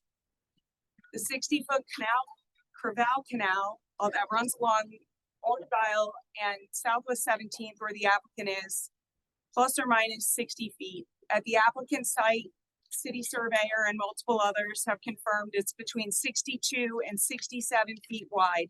That is the width of the Crevalle Canal, without regard for the property owner's private area of boat slip, the basin that is privately owned and has been titled, deeded, and assessed with property taxes accordingly. Property tax assessment reads 3 70-foot long boat slips is the waterway, which instead of 60 feet of water frontage, it's assessed at 210 feet for his taxes because he owns that much submerged land, which again is a boat slip by legal description and as you can see in the slide. Next slide, please. So here are the property appraiser sites showing the Crevalle Canal outlined on the left, plus or minus 60 feet. The only place where it narrows drastically as part of the city's parcel is that first section, which again is exclusively a water submerged land parcel, which would have plenty of other city codes prohibiting development within that mouth of the Crevalle Canal because of the lack of a primary upland structure associated with the waterway. The next 4 parcels on the right side of these slides, which include the one highlighted for the applicant, all have 4 property lines that surround their boundary to the north, south, east, and west. And the north boundaries are the outside edge of the boat slip basin. Next slide, please. Here's a property survey. Licensed surveyor, reputable. I've had 5 others verify the survey to be correct. Every survey shows plats, unified plats, partial plats. In this case, the property owner has part of, on the right-hand slide, from 1919 and then modified in 1947, parts of lots 3 and lots 4 on the upland and parts of the boat slip basin, all unified into one parcel, 1 property ID number, 4 property line boundaries. This is his boat slip area showing the existing structures at 2 40-foot finger piers that exist already. Next slide, please. So here it is zoomed in, talking again about the 30% rule and how being here this evening, present before the board to request consideration as is being required, is not being measured from the property line. The property line is at the edge of the highlighted yellow. This parcel is 60 feet wide by 221 feet in length, which includes the 71.8 feet of boat slip basin area. Again, reiterating that this is how the property is assessed, legally described, has been titled for many years. Since records go back to the 80s, the boat slip has been private property and tied to this parcel. 30% rule should be the tolerance of the use of the greater portion of the 60-foot wide navigable waterway canal, the Crevalle Canal, where the arrow points, which at this point here is 60-some feet wide. And there is no proposed impact at all to any of the construction within that canal. In fact, the marine structures proposed and the vessels that the owner has been willing to put into documentation will be 15 feet still shy of the edge of this waterway. So whether it's 65 feet or it's 75 to 80 feet in width, the waterway at this neighbor's property for navigation is absolutely zero impact for barges or for any of the neighbors to the east that are limited by almost 30 feet of navigable channel waterway at this point by the current neighbors' docks and berthed vessels. They get an open span beyond the improvements after those been made. Next slide, please. Here is the construction projection site plan portion of the boat slip. It shows you the vessel proposed that had been outlined. It shows you the finger piers. The city of Fort Lauderdale, sometimes the building department requires that we depict vessels, especially when they're on boat lifts, because of side setback encroachments and the 33% rule that is also within the code as enforceable for the vessels that are berthed along the docks. If you exceed the 33%, you're open and subject to code violation and removal of your boats, as Marco confirmed earlier this evening. So the distances that are being depicted are as a result of the common practice and understandably required enforcement often that you look at where the property's water starts. In every other, I mean, I do 100 permits a month, 75 to 100 from the Keys to Port St. Lucie. We push them and process them for people to come into compliance. We are safety forward, compliance forward, environmentally friendly and conscious and mindful of all of those considerations. And here at this property in Fort Lauderdale, that is no exception. Gentleman has to not only maintain compliance with structures, whether finger piers, future boat lifts, or his vessels that he berths at these piers, he is in no way encroaching the navigable waterway adjacent to his private property. Those distances are from the seawall and they were a requirement of this presentation and of the request. The concern is that my request was that legal advise the building department that they should issue the permit because it's private property and it's not the navigable waterway. So I'm not sure what the outcome will be, but I want to just make sure that concerned neighbors who got a very limited exposure to these numbers might have thought this was encroaching the 65-foot canal that runs up and down. No part of the 65 feet have any encroachment at all. And as shown here with the blue lines, you've got an extra 15 feet of canal width until you would see the end of a finger pier, which again is only about 13 feet longer than the current finger piers that have been there for decades. And the other one is being made 10 feet shorter. And this is for the applicant's own personal interest and also just because for construction, 2 40-foot piers is the same as a 50 and a 30 from a cost of construction standpoint. So if we can move forward, I think I've beat this one up enough.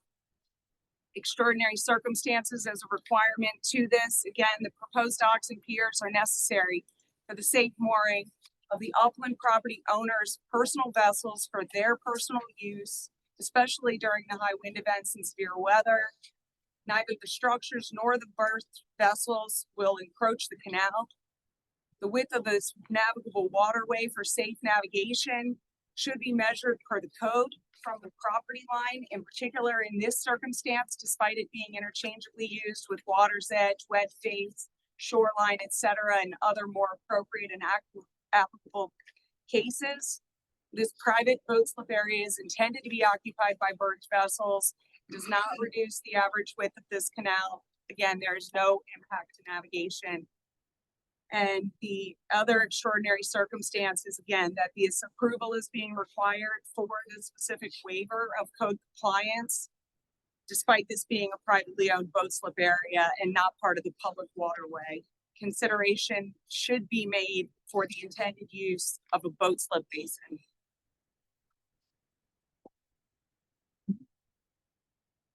Next slide is if anybody might have any questions, I would love to answer them. And I do thank you again for your time. And I hope that this does resolve some of the concerns and the statements that I've received from those with concern thus far. So,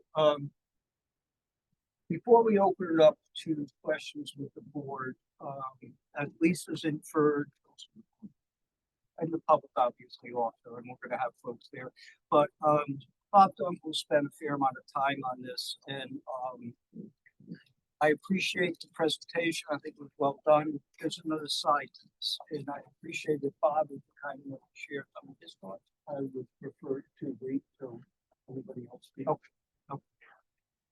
Questions from the board? If, public. All right. Questions from the public. We have folks that are scheduled to speak. Would you like to come up and speak? Yeah. Please do. I appreciate, Have you registered to speak? no, I don't know. We'll get you afterwards.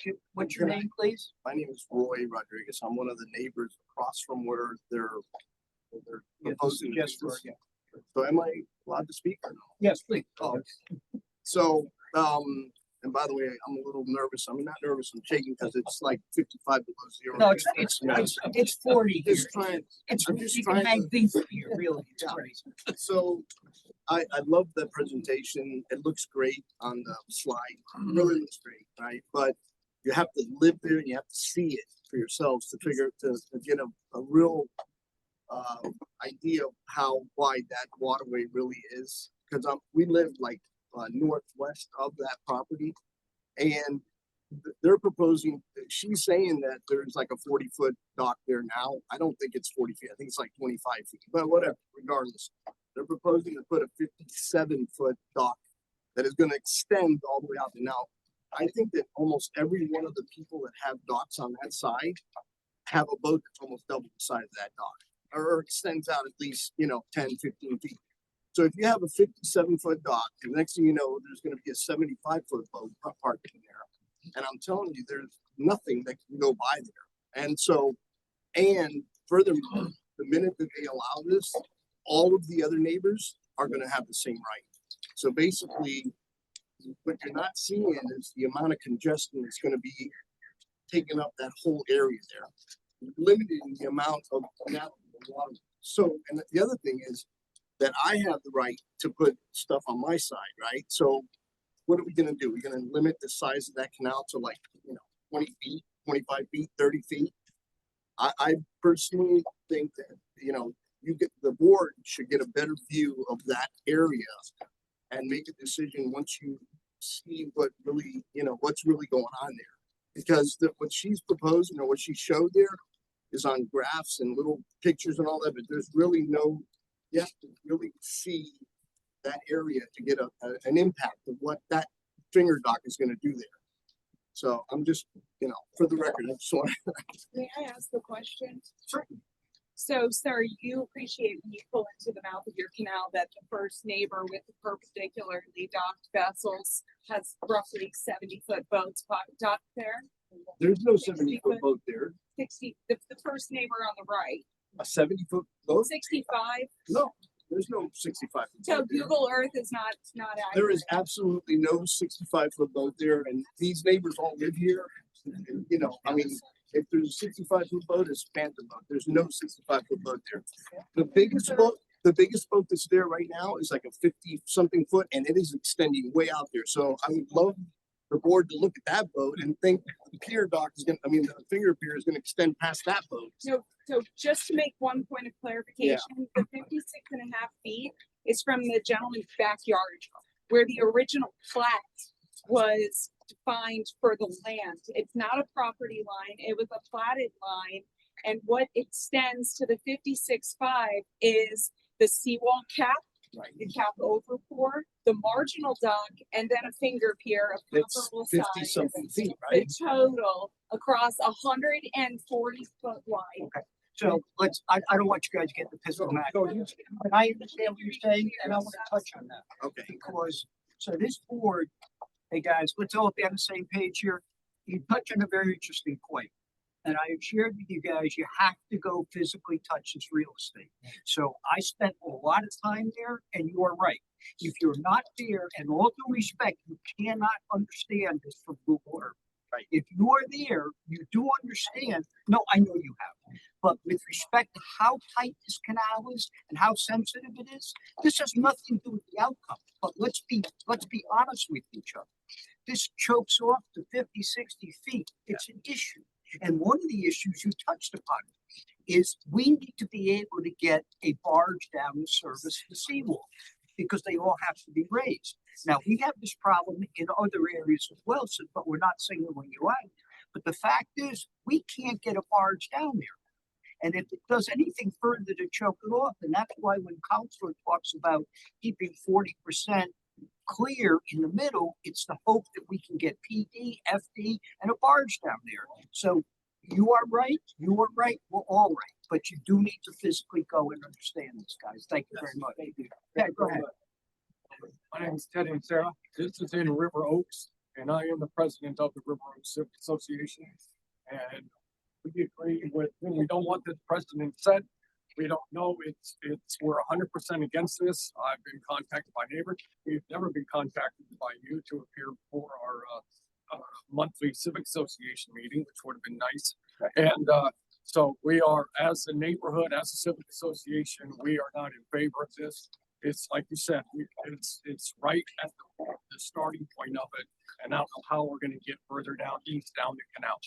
But that is the official stance of the River Oaks Civic Association. Thank you. Somebody else? Just remember that rest. That's yes. It's 4 properties.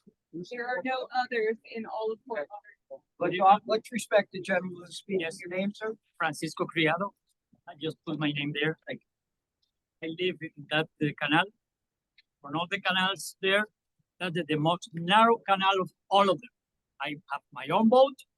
I had to wait some time going reverse, and the only place I could make a turn is over there, because the canal gets more narrow. This is the only place that the barge make turns, that the big boat don't avoid that. And I don't understand what the special circumstances. That guy has been there. I mean, he came only on winter time, a couple of months. The rest of the time, the property is empty. The 2 boats, I don't know if he owns or not. I'm not going to get into that. But my point is, there's no way they could have a need right now to expand that. For what reason? He has been there for years and years with the nice docks. They have boats coming in and out. There's another boats in the same way. Why the special circumstances that they have to just get all of that amount of water right now? I couldn't understand. That's my. So his point is that his point is that as you enter the canal, that was the widest point. And so what he and other neighbors are saying is if you're going to spin a boat, you're going to do it right there. So that becomes an issue. I do want to, out of respect to the applicant, I did meet the couple. I have no issue. There was an accusation of running a VRBO. That's not a concern. We're really concerned about so let's strike the fact there are 2 old boats there. These people live half the time in Chicago or in Illinois, half the time here. So I don't have an issue with that part. Yeah. So other questions from the public? Anybody else would like to speak? Yes, Yes, sir. Please state your name. John Brown. I live just to the east of that location. And I don't have all the details of this. I got the word of this and Tuesday. And frankly, there's a rule that people 300 feet away, within a radius of 300 feet are notified of this. I happen to be 301 feet. The neighbor knew about this, but he kind of flat. I didn't hear from him. I heard from some folks across the canal. I suggested that you table this for further study so that the folks that live east of me, and I'm on 1221, so it's all the way to 9th Avenue. So there's at least 10 to 15 houses along this step up by 17th Street, and even more than that on Orange. So I don't think we really have enough information to make a justifiable decision at this point. Can I add one more comment? So again, I appreciate that the property has not had as large of vessels as those anchored on the other side, and it's afforded you a nice turnabout in the applicant's private property. This type of use is not to justify him from being able to entertain his property rights to develop his boat flip area. And furthermore, he would have the right, and it's been approved by the state of Florida, Broward County, and others, if he wanted to put his seawall and build his backyard an additional large expansion into this current boat slip area at his privately owned land. He could make his backyard 25 feet deep, wider and longer, and then put 25-foot piers onto that. And we would definitely not have a reason to be here. Again, the applicant is a resident, does want to be in compliance, does want to entertain the approval and not upset anybody. This is a 10-foot extension of the existing finger piers with the improvement of a new seawall and marginal dock. Thank you. So I want to address. Mr. Chairman, Just one question, one second, Brett. I want to address something that Mr. Brown just brought up because somebody else had mentioned it as well with respect to the 300-foot notice. If we notice 600 feet, we're going to miss the guy at 601 feet. So this is the way the rule is. We're all playing within this sandbox, etc. I discussed this with Bob. I've discussed it with Andrew. It's the same program we follow every time, guys. So if we want to change that, that goes way beyond this, but that's how it works, if I'm correct. We had another question from somebody, please. My name is Brittany. I also live on 17th Street, and I don't need to add anything about the canal space, but all of the property, 100% of our property is not ours to build on. I just did a project at my house. I had a setback, and I'm imagining it's the same on the water. We have our property, and we have spaces that we're allowed to build on. And whether it's on the water, it's on our land, we can't just build to the maximum of our property line. So that's all I want to add. Thank you. One question, sir. Doctor. Thank you. I just wanted to know that if the body was to approve this, because the tenant right or the owner right now says he's going to keep his own boats, should he sell the home? Does it still have to be their own boats, or can they make this commercial space or rent it out to overflow from the marina? It's not so. It's so commercial. I'm not sure that I fully understand the question. It speaks to your memo that you put out today about how that property is zoned. This property is sold. Okay, so And if the board, if the city commission grants the waiver of limitations, allowing the 56.5-foot dock to be there, it can be used by the next owner. Now, the question here is, there needs to be a nexus between the use of the upland residential structure and what's being used in the waterway. Docks and vessels are accessory uses to a principal upland use in an RS8. If the vessels are owned, strike that. If there is not a nexus between the people occupying the upland structure and the people on the boats, then that becomes not an accessory use, but a new principal use, which is not permitted in an RS8 zone. Did that answer your question, Doctor? Thank you. Okay. Where are we? Yes, sir. Yeah, this gentleman here, Yes. are you looking across on the other side? Yes, I do. All I right. live northwest of. For the sake of discussion, let's say the property owner puts a 60-foot boat aimed out the canal. Yeah. You say, all right, well, it's okay for 30%. What if you put a 60-foot boat? That's what I out want. there? That's what I want to know. So if you got a 60-foot boat on your side, 60-foot on that boat, does that affect navigation on the water? On that canal? Middle, there's no navigation. It's from the There'll be property. no navigation. Well, the property is the seawall, it's the waterway, No, it's the seawall, the seawall. The Canal Canal is waterway, I think and from his property line, he has 25 feet or 25%. Well, Can I say something? He can't go Honestly, it's not gonna even affect me. My house is all the way at the beginning, so it doesn't affect me. I'm actually here because of my neighbors. I'm thinking of what it's gonna do for that waterway. It really doesn't affect me. Like you said, I have the right to put a boat there too. We're gonna have just one big congestion there. That's what, a big parking lot. 25 feet. And I don't understand if everybody else has normal sized boats there. Why is someone wanting to put a 57-foot? It just blows my mind. And she's saying that they can build out 20. I don't think that you're going to be able to go to the city and have the city approve him taking 25 feet out into the waterway and building his house out, and taking over. Let's not argue that. That gets back to the busy match we want to avoid. So, but I really appreciate you standing here and helping because you're creating conversation. So thank you. I just wish the board would go there and see it and then decide with understand. I spent what we hours have here. hours there, yes. Also, do you understand? Okay, thank Could you, understand this better. thank you. Okay, so we all set with the public. Any further questions? Let's open up to the board. Mr. Morley. 2 points. One, I too went out there, actually, I went to the water, went down the actual canal to go there to look at it. As you say, Google Earth sometimes doesn't give you a great view. There's a lot of confusion about property line versus wet things, submerged land versus upland land. Right. It'd be helpful, I think, to the conversation if we heard from council on what the city attorney's office really feels is appropriate legally on that submerged land. Because as we all know, submerged land is one thing, the water from above it is something else. But I'd like to hear from city council at some point that we get the rest of the questions. Okay, so, we're gonna wind them up in a second. Okay. Give us some M&Ms.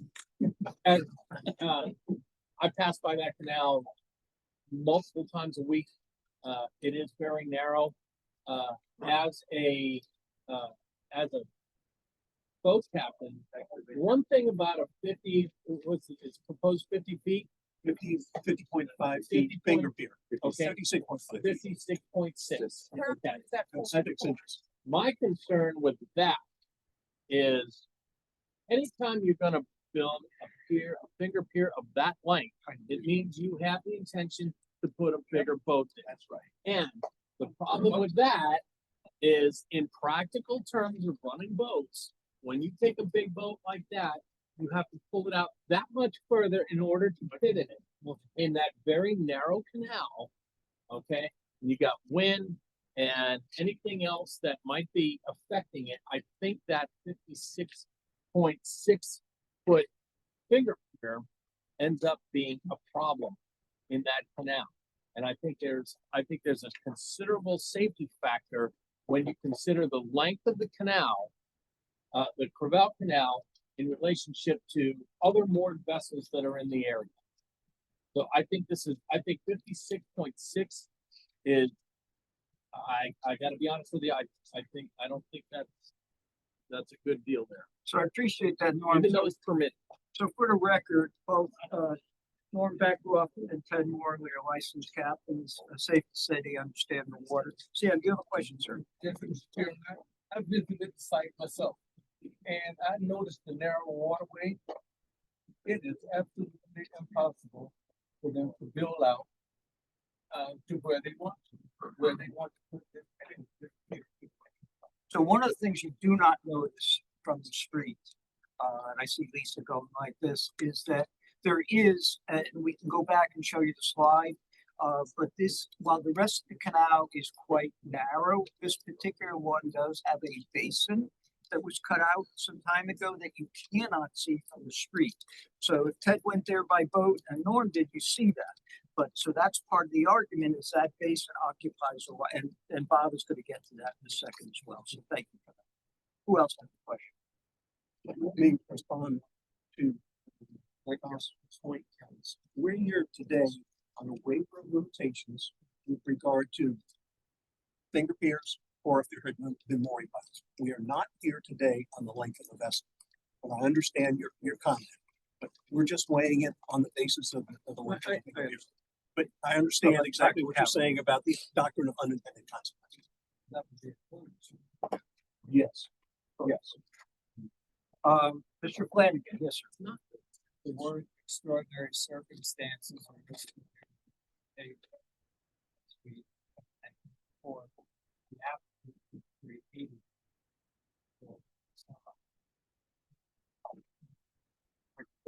Before you get to your spin up. The way I'm taking this is that they own out to the 71. The 71.8 Submerged land. submerged. Does that equate to where that would be where they could start a dock? Because if you're over here, you have defined lines. If you're on the east side of it, right, you have defined lines. You know, you can only put 20 feet out because you got 60 feet canal. You got 20 feet on that side, you know, for 30% rule on both sides. And then we have our center canal. I want to make sure I'm understanding the right way. Can they dock a 71-foot boat right now. Let me stay away from that and answer the first part of your question. Andrew, are you around? In measuring width of waterway for the purpose of waiver of limitations, if we ever started at the outward boundary of the submerged lands? Not in my 20 years. Right now? So, sorry. We have not started. We have never started at the outward bound, at the 71.8 foot mark. We start at the platted property line. Okay. So, Again, I want to reiterate. The north part of this, where are they allowed? Where does because there is a line, and the north person who has a dock and has the sailboats here, across the canal, they have a limitation on what they can put on their boat. This is one of the reasons why we all talk about putting this on our surveys, that this is your limitation on your survey, and this should be something we champion to get done. Because then nobody has an issue when you buy your property, you know what you got, period. But these sailboats that are on the other side of the canal, what is their limitation? Because if you look at this as an overhead right now, that's a 140-foot canal, not a 30-foot canal or 60-foot canal, and both sides would get 30% of that. But the way I'm taking it is that both sides don't get 30% of that. This side owns more of it, and this side doesn't. Am I wrong? let's not confuse ownership of submerged lands And with ability ownership to of the use it. water column above it. Okay? Right. Our starting point is 4719.3 sub C, where we're talking about you can't go more than 25% or 25 feet shall not extend into the waterway, as measured from the property line. So let's take that in two parts. Please. Let's take that in two parts. Part number one, we measure this from the platted property line, not from the submerged lands. They do not have ownership of that water column. It has been referred to on a number of occasions that this is their private. No, it's not private. It's on, and we'll get to this in a few moments, it's on the 1947 revised plat of Yellowstone, and it shows up for the first time as a boat slip. There's no water body to the north of that in 1947. The water body to the north of it doesn't come into existence until 1958. It was dredged, oh gosh, Tolly Vinnick or something like that. I can't quite remember the name. Do you remember, Ted? No, you're right. Okay. Such a dredging. Yeah, they dredged. 1958 went to the city commission, said, we would like to deed to you the Crevalle Canal. The minutes of the meeting in 1958 refer to it as being newly created. We went back through city maps showing city limits. 1957, no water body. 1959, a water body to the north of this boat slip. It's our position that when you talk water body or waterway, you talk both boat slip and the portion of it to the north, the Crevalle Canal. That's it. Now, some might argue, okay, we could go ahead and fill that boat slip. I don't think that that's going to happen. Now, let's look at it from a perspective of the way, by the way, the zoning administrator and the department head both agree with me that you measure the width of the water body from waterway, from the platted property line.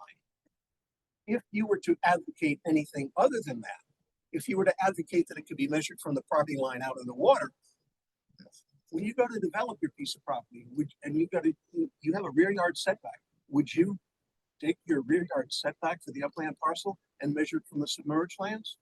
Right. No, you measure it from the platted property line. That's consistent throughout the way we treat all of our zoning matters. Some might argue, well, it just says measured from the property line, and that's our property line. The problem with that argument is that you've got to apply the letter of the law in a manner that doesn't lead to absurd or unreasonable results. If you read it that way, it ends up leaving you with an absurd or unreasonable result. Let me kind of walk you through. Can you cue up the the items. Item number one.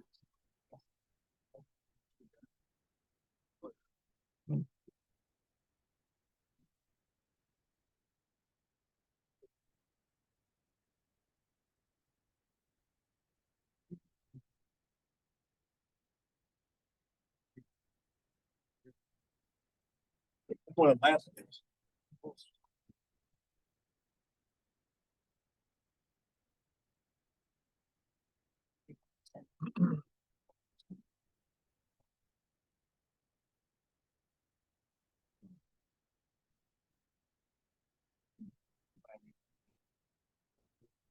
Okay. Can that be enlarged? That's very small compared to what I provided. Okay, that's a little bit better. If y'all look at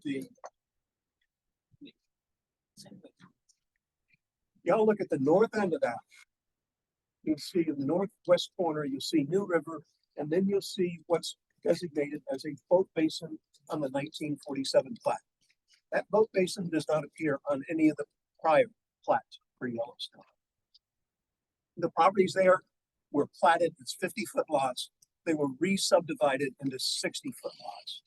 Somewhere along the line, property owners gained title to the submerged lands. I don't question that. At one point, I found it curious, but I'm not questioning that any longer. Next one. Number two. Now, this is the western portion of the boat basin where it intersects with the New River, and the northern part of that is the Crevalle Canal. Now, I heard somebody say something along the line that the property at the extreme west end did not have any upland structures. Well, you can plainly see that it does. This is on the south side of the boat basin. You see a marginal dock. Years ago, when they built that marginal dock, there was a gentleman by the name of Gaylord Wood. Gaylord Wood was the property appraiser, property appraiser's attorney of record for our county property appraiser. He was knowledgeable about properties that became available for failure to pay tax. And he ended up acquiring submerged lands where that marginal dock was. He came to the city and said, wait a minute, I'm sorry, he came to the property owner and said, wait a minute, you guys are trespassing with those pilings on my submerged lands. You owe me rent. He then came to the city and said, you shouldn't have given this permit in the first instance. He turned around and said, that happened years ago. We're not going to revoke that permit. You're on your own trying to collect money.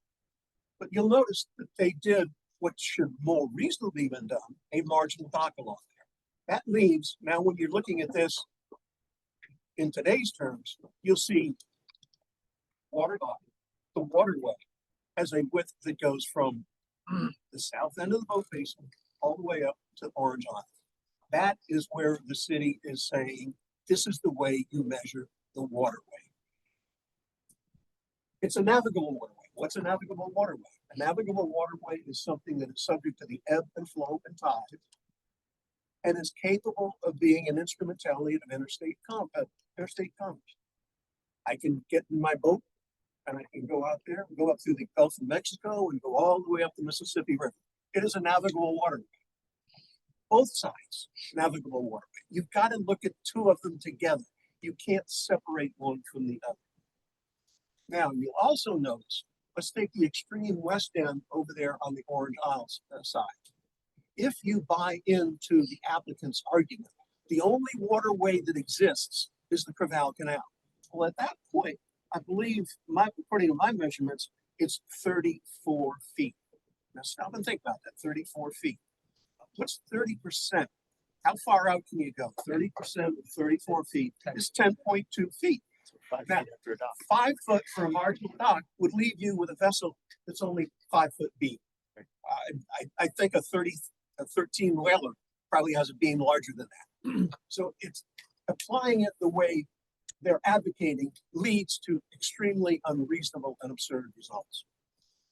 That's kind of what I was getting at, is that your north side, our catamaran that's sitting right there would be in code violation if we were applying it that way. Yes, exactly. Pretty much almost everything, because even those sailboats are about 28 feet when you measure the dock and everything, and they only get I think, 20 or like right at 27 or something. I don't know, 28 because it's like 60 feet. Yeah. So yeah.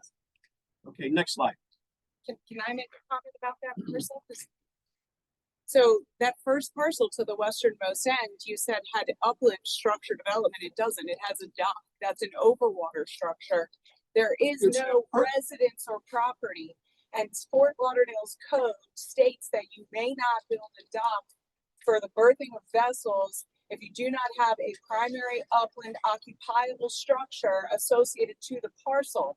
So the development of that is very different, and that is a separate owner that owns that submerged land from the resident that lives on the corner.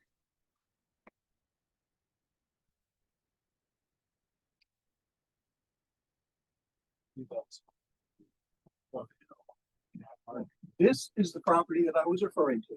This is the upland structure. At one time, there was also a dock built right there at the end of the public right of way. I would agree with you as to that. There needs to be an upland structure.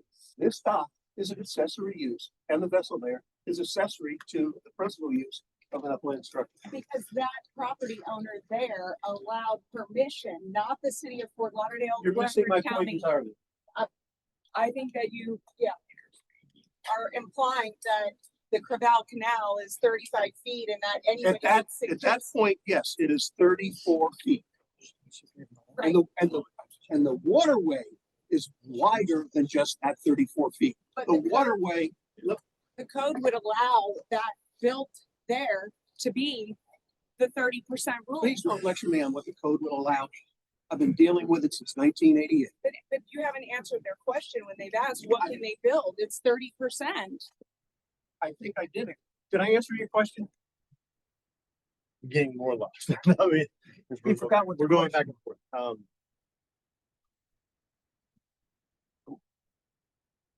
Yeah, I guess it's, I don't know, there's the legality of like what they are You allowed to do. look at the Creval Canal with only a 35-foot width. If you buy into the applicant's argument, you would be limited to a vessel with only 5 foot feet if you have 5 foot marking dock.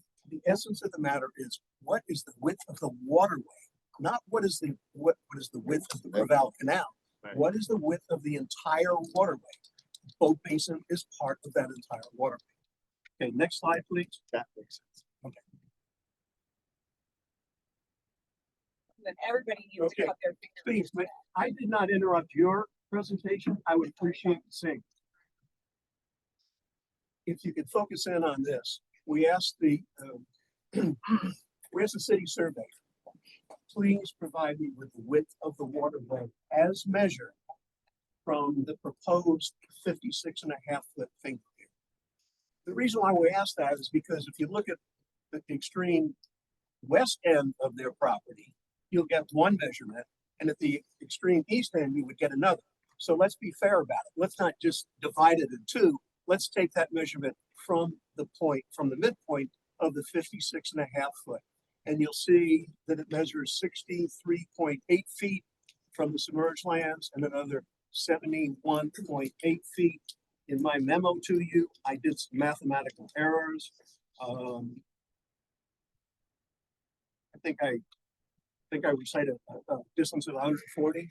It was brought to my attention that apparently my stubby fingers on my HP 12C must have hit the wrong digits. It's actually 135.6 feet. 30% of that would work out to be 40.6 feet. Okay. Next slide, please. This is a picture. Thank you, Roy. And Mrs. Roy. Okay. This is a picture taken from New River facing eastward.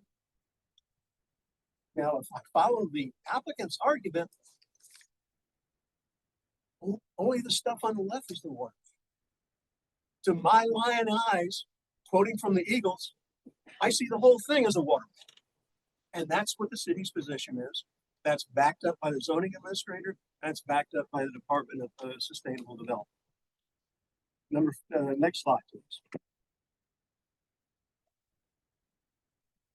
There had been some previous discussions about there is no private property line. Well, if you look at the, please, if you look at this, it clearly shows that the north side of the upland property is measured from the north line of block 5 of the platted prop, and that's the platted property line. You then go 71.8 feet from that out into the water as the submerged lands. Next slide.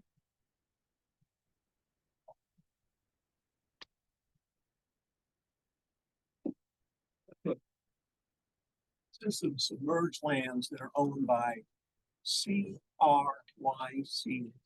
LLC. You're probably going to think, or Ridge Yacht Club? No, it's a different entity, but it is Sunrise Bay, north of there. The folio number is 4942-3604-0740. Anybody would like to take a look at it? I think it's very interesting. It has a value, the submerged lands, it has a value of $61,360.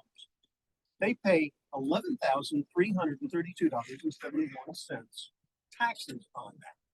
At one point in time, and I'm going to take a piece of property at 1208 Seminole Drive. At one point in time, ownership of this submerged lands was in the same entity that also owned one of the upland parcels.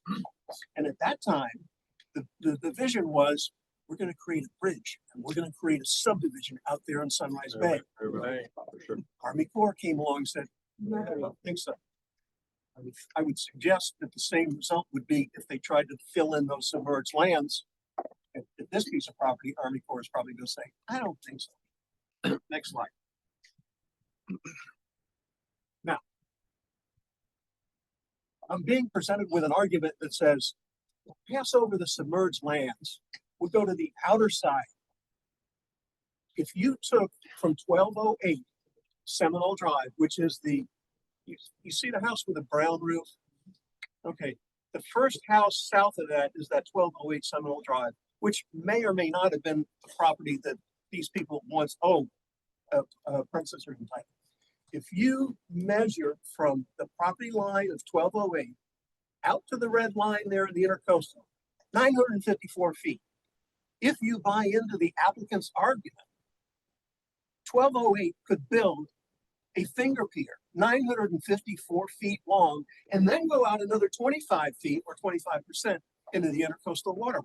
Again, you've got to apply the language in the code. You can't just go by strict grammatical construction. You've got to look at it from how does this apply to the real world? And if it ends up with absurd results, no, you don't look into that interpretation. Yes. Okay, can we go back to that photo of the canal looking east? That would be number 4. That is a Hatteras 48-foot long range cruiser. Okay, just to give you some perspective on what we're looking at here. Okay, the bow of that boat is probably up against the seawall or very close to it. Okay, they're talking about building a 56.6 foot finger pier there. Okay. So it's not really a question. I'm just trying to add some realistic perspective to this on how this impacts that waterway. So, motion approved. Yeah. And the other part about that too is, again, across the canal, you could have a 40-foot wide boat there. If we're measuring this in the canal part, that section could have a 40-foot wide boat there, and then you lock off the whole pier, the whole by code. So that would not, that is the biggest. That leads to unreasonable. Right. Yes. So, again, that's what I was trying to get. There's no reason for me to show let's show number 8. Kind of hard to see, but number 8 is a map that was given to me showing the city limits. It shows the boat basin.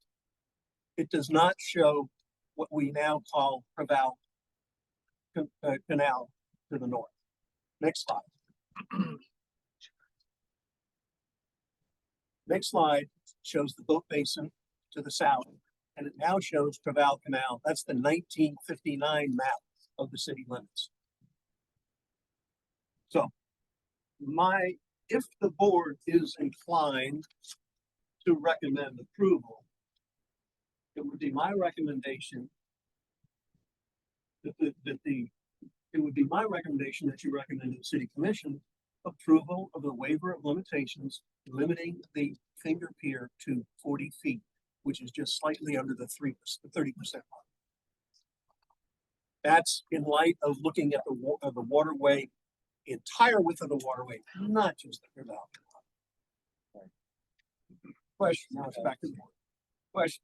So, just out of curiosity, Bob, and I respect everybody's time, opinions, etc. The fact is, am I correct in saying that we cannot approve a waiver that exceeds 40.6%? No. Exceeds the 30? No, the proper statement there is the city commission is prohibited from approving a waiver that would exceed 30% of the width of the waterway as measured from the property line being the platted property line, not merged lands. Correct. So the point though is if we sat here and we said, the hell with Bob Dunkel, we want to approve this as is, the fact is, it is technically illegal because we can't change that 30% rule, correct? Not only that, at one point, there was an opportunity for the applicant to go to the Board of Adjustment to, when the building department turned around and said, wait a minute, we're gonna pause this thing, we're gonna rescind it or whatever, retract it, because you don't have a waiver. At that point, the building department is saying the width of the waterway is predicated on the argument that I'm propounding. At that point, they had an opportunity to go to the Board of Adjustment and seek an appeal interpretation from the Board of Adjustment. They did not do that. Furthermore, the way this is structured, the fact that they're applying for a waiver from the finger pier is basically an admission that you measure it from the property line.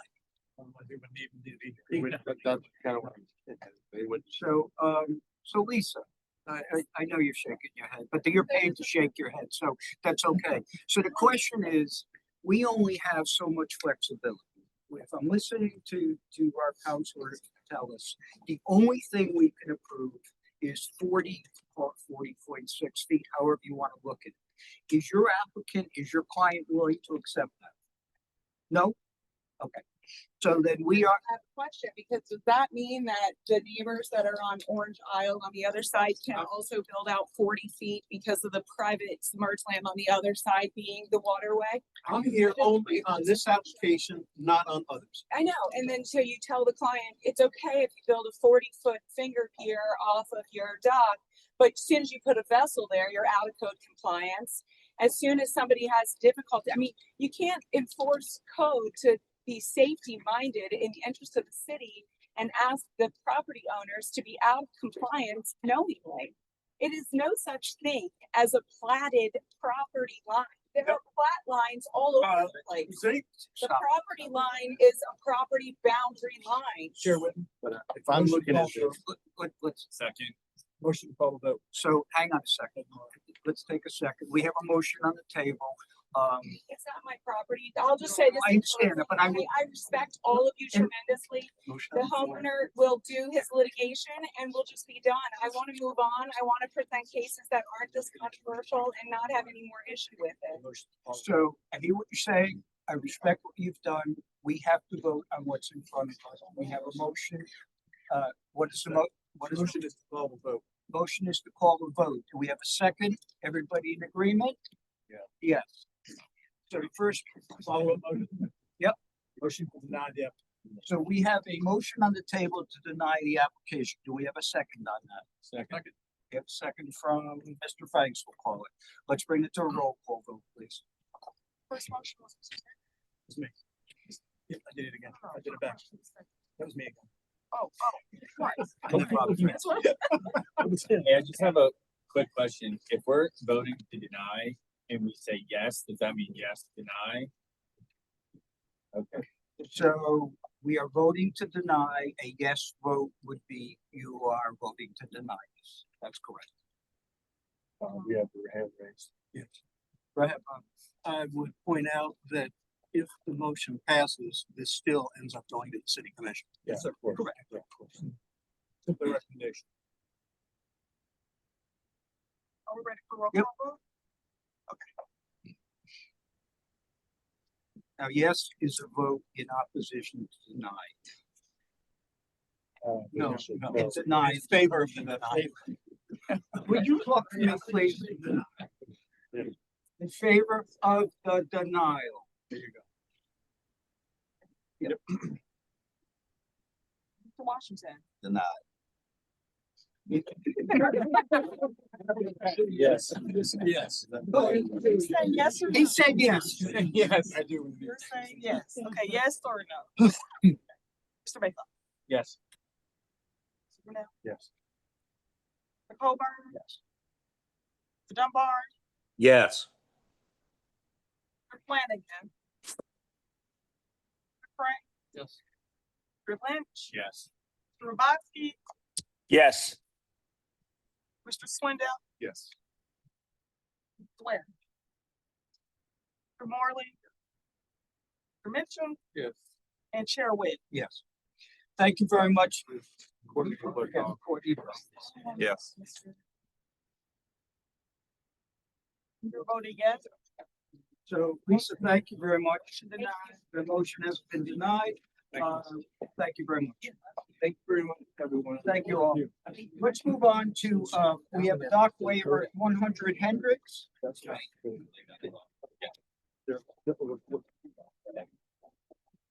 Uh, So we have two dock waivers right next to each other. We're taking these separately because they are two applicants, but a lot of the information that Jen is going to share is fairly consistent. Thank you very much. The existing structure.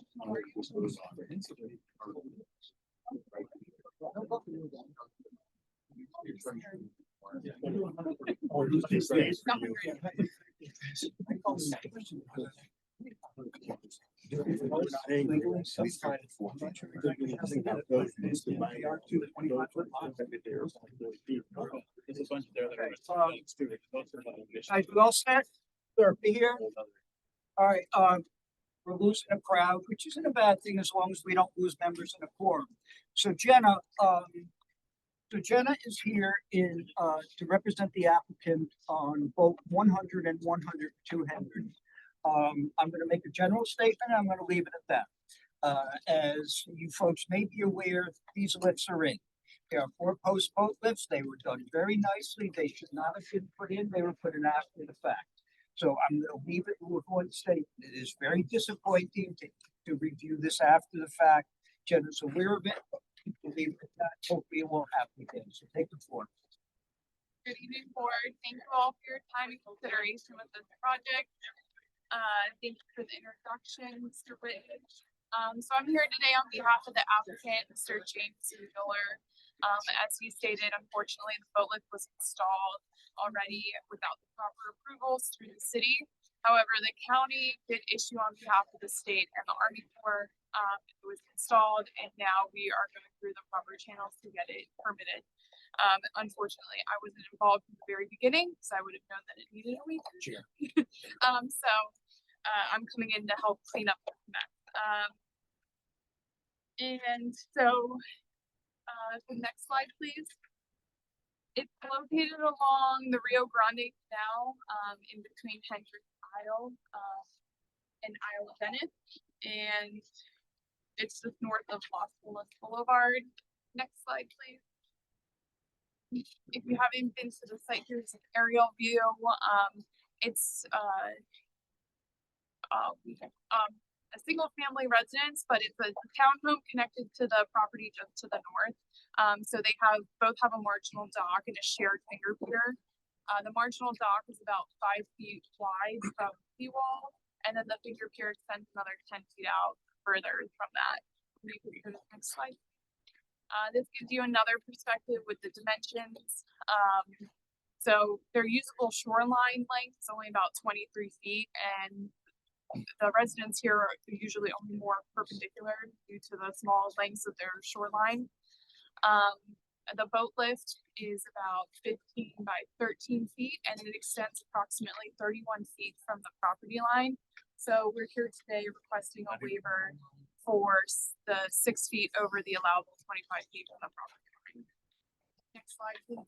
And this is a cross-sectional view, just showing that the boat lift is about 31 feet from the property line.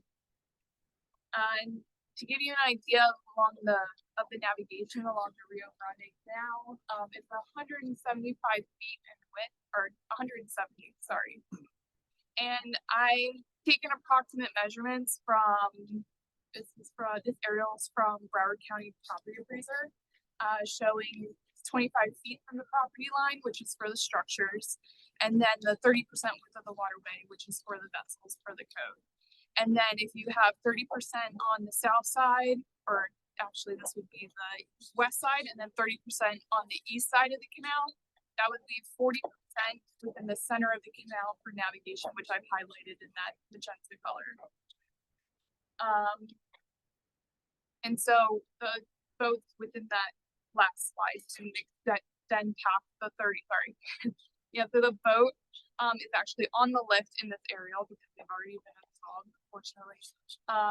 And you can see that it doesn't extend past the allowable 30% width of the waterway. So for that, for the applicant to safely moor his vessel within the usable 23 feet of shoreline, he has to moor perpendicular, and then his boat, which I believe is a 35-foot vessel, it is well within the 30% width of the waterway, and there's actually about 5 feet from there. Next slide, please. And then the extraordinary circumstances that warrant this request are again that he has 25 feet of shoreline, which is actually around 22 to 23 with the finger pier. And then his finger pier is only 10 feet long, which is insufficient to safely tie off his 35-foot vessel. Next slide, please. There have been a few other waivers along Hendricks Isle and Isle of Venice that have been approved. They range from around 40 feet to 80 feet. The 80 feet was where it was the width of the waterway was a lot wider. However, other waivers have been approved around 33 to 35. The most recent one was earlier this year for an installed boat lift 33 feet from the property line. Next slide, please. And then all the environmental approvals have been received for the boat lift. They had also submitted for the city building permit, but then due to this hold up with obtaining the waiver as well as some electrical comments for the boat lift, that has been put on hold until this request is whether it's approved or denied, and then we would submit for the building permit and obtain that approval as well. Next slide. And thank you all for your time, and I'll take any. Counselor, couple of points. Jenna, I thank you very much for consistently referring to measured from the property line. And we have gone through that, Mayor Transalis during the Hemingway Landings thing said, should we be doing wet face? When I really dug into it with the help of some friends here, you realize that wet face changes. If you've got a shoreline, does it wet face mean high water mark? Is wet face mean low water mark? Is it in between? You've also got seawalls that are not always perpendicular, they're at an angle. At the end of the day, trying to get people to identify with a surveyor exactly where that wet face was, measure it, it just was much more practical to use what we do with all of our zoning regulations, measuring it from the platted property line. Anyway, the second thing I would point out is I know that there have been some criticism lodged at this board being rubber stamped for everything. And I would point out that at 31 feet, and I'm going to start doing this with all of these that are coming in front of me, that's only 18%. Remember, you can go as far as 30%, but this one is only asking for an 18%. Thanks. Thank you. Anybody else on the board? Mr. Moore. Yeah, thank you. I think the presentation is great. No questions on that. I do have a question as to why it's an after the fact request as opposed to doing it the right way. The right way, I think yes. it's only an 18% variance we're asking for here. However, it's like asking for permission after you've gotten caught doing something wrong. That always leaves a bad taste, I think, in the boards. Yeah, Now, and I so completely understand that. And I You can't, articulated the owner's rep here as to why the owner decided not to follow the process. he did not know that it was installed without proper approvals, from my knowledge. I cannot attest to why that it was installed without proper approvals. I was brought in after the fact. Did he install it or did a previous contract? Okay, so this applicant wasn't part of the problem. Okay, all right, thank you. Previous owner of the property. No, No, was the current owner. I think there was a misunderstanding with the applicant and the contractor. Bob Franks. Oh, yeah, I run a 40-foot boat up now, that can help the navigation issues. But I'd say for the application, this one, other ones use the term extraordinary circumstance, I think is used wrongly in a lot of situations, but otherwise. No, but so Barry picked that up as well. And Jenna, this is the type of thing that we may reach out to you and other folks in the industry because extraordinary circumstances just doesn't apply. The term is, as we say in French, bullshit. It's just, and it's forcing people to create situations. So, you know, if you want a boat slip lift, tell us you want a boat lift. And what you can do to accommodate you, but don't come up with some positive whatever.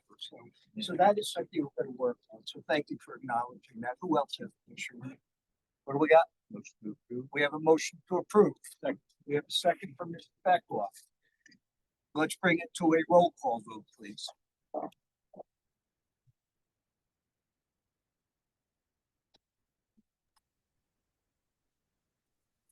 Is the motion to approve the waiver as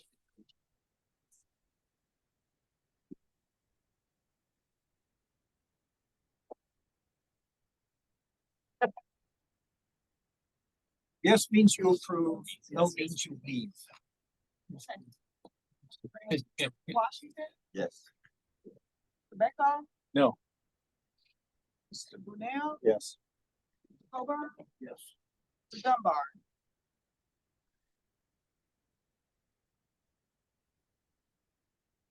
Still there? Mr. Dunbar, Jason, can you hear us to vote? I can. Well, you It's can't vote Brett. twice. with Brett. I know, but I can, let's let you know we can hear you. Jason, you're muted. His mic's on. Thumbs up, yes, thumbs down. Okay, move on. So everyone come back to me. Okay, yeah, it's not You got a there. thumb up. Mr. Flanagan, Yes. Mr. Franks. Yes. Mr. Lynch, Yes. Mr. Robotsky, Yes. Mr. Sweatto, Swindell, Mrs. Webb, Mr. Morley. No. Mr. Mitchell, No. Mr. Day, Yes. and Chair Whit. Yes. Motion passes. Wait, Jason, are you there? Oh, I'm sorry. I am, Are you voting on this? Do you have what's your Yeah. vote? yes. Yes. Okay, motion passes. Motion passes. Thank you very much. Jenna, stay right where you are. That brings us to 102 Hendricks. Similar situation. We already spanked Jenna for not putting the lift in. We understand why it happened, so you got the floor again. Thank you again. So this is the northern unit, of the two townhomes. The applicant is Mr. Daniel Kreninger at 102 Hendricks Isle. So I will, let me bring that up. So, going. This is, so it's the northern lift on the north side of the Finger Pier. The lift installed also applies to the white marginal dock. And here is, like, and here's the aerial view with the dimensions showing that the lift is about 31 feet from the property line. The boat lift itself is about 14.6 by 15.8 feet. And we're requesting a waiver for 6 feet past the allowable 25 feet of the property line. And again, this is the cross-sectional view from 31 feet from the property line. And then this boat is smaller in length. I believe it's 30 or 32-foot boat. So while it's on the lift, it extends about 10 or 15 feet from the allowable 30% width of the waterway for the vessel itself. And then the lift shown in green, it extends slightly past the 25 feet from the property line. But it is not a hindrance to navigation as you see, as it doesn't extend past the 30% width of the waterway. And again, for the extraordinary circumstances, the shoreline is only 25 feet in length, but it only essentially has 22 or 23 feet due to the finger pier on the southern end. And then the 10-foot long finger pier is insufficient to safely tie off his 30-foot vessel. And then there's other existing waivers within the vicinity, ranging from 33 feet from the property line to about 45 feet from the property line. And then this one also obtained the environmental approvals from Broward County, which also issued on behalf of DEP and the Army Corps. They submitted for the building permit a few months ago. That was held up with electrical comments as well and the waiver approval. So we will resubmit for that once if the waiver is approved. And with that, I will take any questions. Thank you. I appreciate it. So 1 second before we jump, somebody's watching a football game tonight. So the question though, we have a letter of objection from a Debbie Eisinger, who's part of the homeowners association in the area. One of the concerns that Debbie makes is that number one, did we properly exhaust and understand this? I want to say we have. She made a statement, does it mean that, and I'm being as honest as I can, does this mean that the applicant comes in and now the Marine Advisory Board simply rubber stamps it? I would argue we haven't rubber stamped. We reviewed it. You guys have driven up the channel, the canal. We understand what's going on. So I want to make it very clear that we really have spent time on this, and you guys have all demonstrated you've done it with the previous waivers you visited. So we have one letter of opposition from Debbie Eisinger. We have one letter of support from a Dania, Nick. I can't spell his last name, but he resides at 102 Hendricks, and he supports, not surprisingly, 100. That answers your question. Thank you, Andrew. If you watch the guy's car. Mr. Swindell. I just have a question. Are we supposed to make a leap of faith that the contractor that built this lift isn't aware of what the process is to install lifts in our city? Yeah, we had a real problem with that. And go ahead, please, Bob. This bothered Steve. It bothered me. And I heard that code was going to go after the code compliant. Wait. They'll give them X number of days to comply. By the time those X number of days have gone by, they will have gotten the waiver of limitations and there will be no violation. So there will be no fine. So I said, why don't we do an NTA as to the contract? Ran that up the flagpole, and basically the response I got from the assistant building director and from Marco is, nah, we really don't do that. What's the penalty? Do we want this guy to get away scot-free? Okay. From their perspective, the penalty is we're gonna come in after the fact permit and pay triple the permit fees, which again goes back to the owner of the property to be a little bit more vigilant in what's going on. But that's the pathway going forward. So the answer again, and I say this out of respect to Jen, because she's just as frustrated and she's as credible as they come. But we are all pretty upset because it's the type of thing that honestly, I'm going to say Jenna wasn't aware of it. So she was supposed to be here in October. I went there in September and go, whoa, we got both this here. So I think we're on the same page. It shouldn't happen. Hopefully it will not happen again. But I assure you it will. So we have a motion on the table? Yes, a motion approved. We have a motion. Do we have a second from Mr. Morgan? Let's bring this to a roll call, please.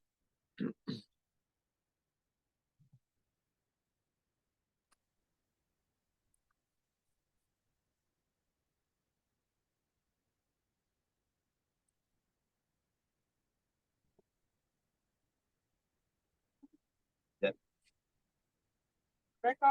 No. Mr. Brunel? Yes. Dunbar? Yes. Mr. Flanagan? Yes. Mr. Price? Yes. Mr. Lynch? Yes. Mr. Robosky? Yes. Mr. Swindell? Yes. Mrs. Ware? Yes. Mr. Morley? No. Mitchell? No. Mr. Day? Yes. Chair Wick? Yes, thank you. Motion passed. That motion has passed. Thank you, Jenna. We have, we mentioned to you that 1500 Southeast Wells Street was Hemingway condo commons. That has been settled, as we mentioned. So again, good stuff, etc. We got to move quickly because Courtney's putting his jacket on. I'm getting to this road. It's nuts. It's just nuts. Okay, so our next one, out of respect to the applicant, is 736. Maybe blankets. Yeah, 736 Northeast 20th Avenue. Who is here for that? How are you there? Nice to see you. Hi. Introduce yourself, and you got the floor out here. Yeah. Hi, good evening, everyone. My name is Alejandra Drago. Oh my goodness, I can't get my USB to him. I'm sorry. Hold on.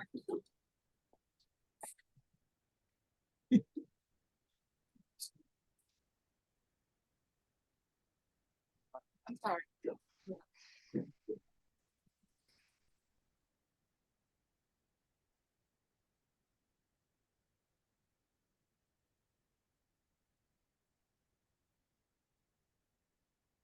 Guys, help yourself to water. So. Anybody else there?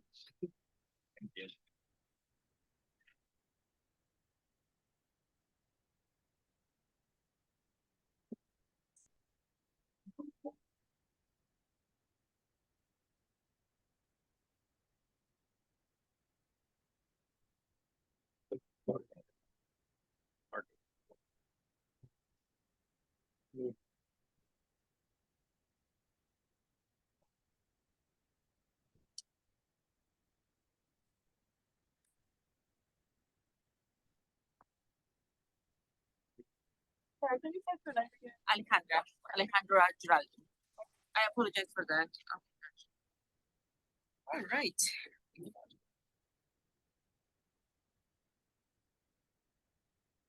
So, I'm here on behalf of the property owner of, Patio Limited, Mr. Gerhard Michael Sowa, at 736 Northeast 20th Avenue. Please go to the next one. This is a aerial photograph. So you can clearly see there is many big yachts on that avenue. Please go to the next one. This is the existing layout. Right now, I mean, you see there is a proposed clusters, but those were recently installed. We got all the approvals for that. And so right now, that's what the owner has. That's existing, and then we go to the next one. That's the proposed.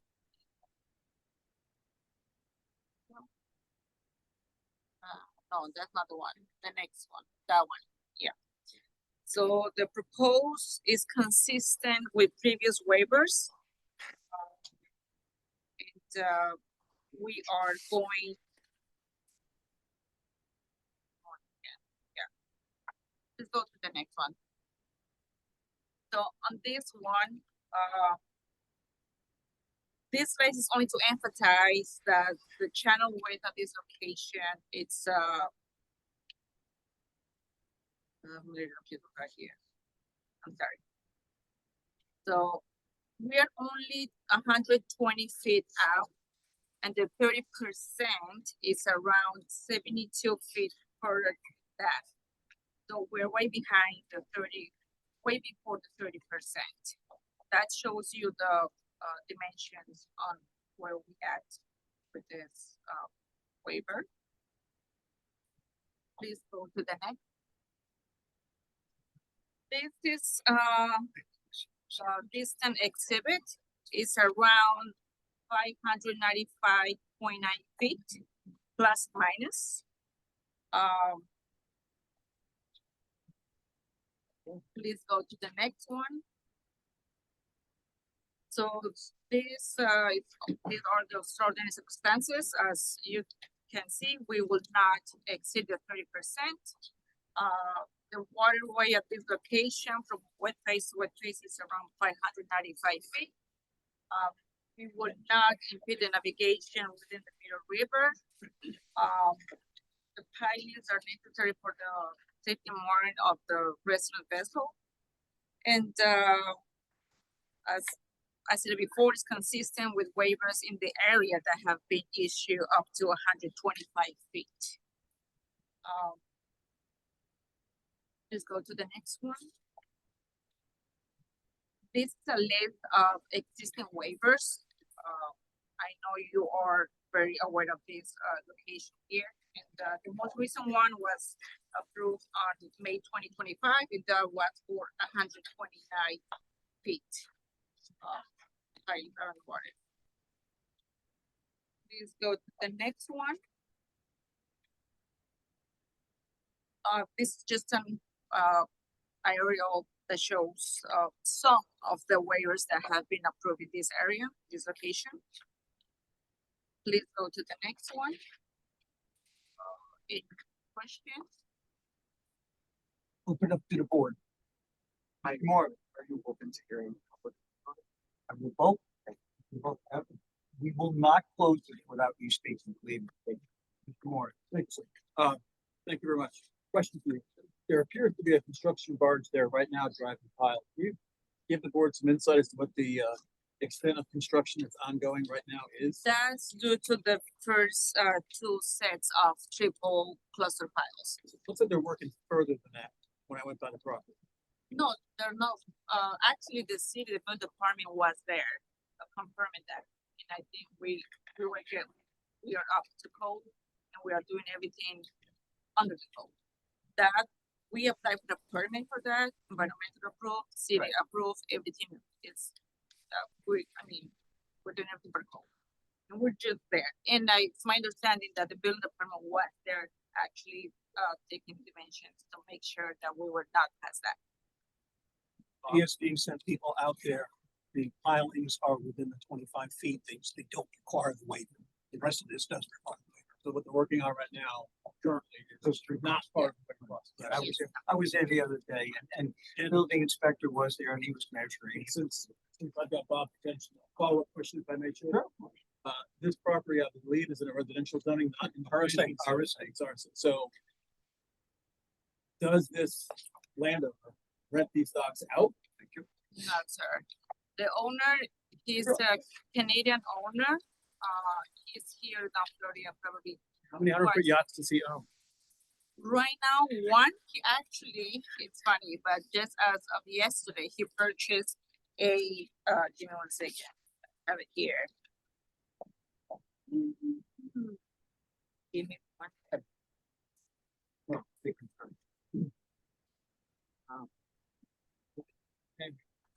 Mr. Soa has owned multiple boats through the years. Sure, we all have. But what does he own right now that justifies this And request? right now, he just purchased a 98-foot Westport yacht. He just did it. I have an email actually that shows all the, you want to see. But yeah, actually that just happened this way. So he's looking to, of course, take his yacht on one of those slips. If the waiver gets approved, he's gonna have two, and eventually in the near future, he's looking to rent a house with the slip for the same. I think he's going to be using only one. That's what that's going to be. So, Mr. Moore, we touched on a very sensitive issue with us guys. It's an RS8 zone. That does mean that you cannot rent the dock out separate. So what Mr. Moore is concerned about is somebody has a VRBO hypothetically and rents the dock out separately. We have your representation. That's the best we can do with it. With respect to teeth, that's code enforcement, I assume. So that We have heard from the public.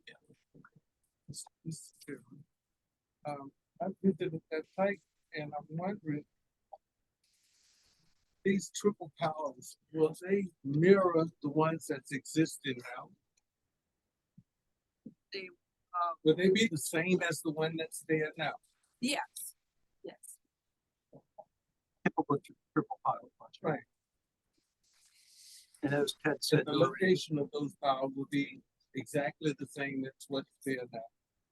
there isn't one there now. There are towers there now. We're going out farther though. They want to go out farther. Want to go out farther. That's what they. Yeah. The So, triples that are there now are under code.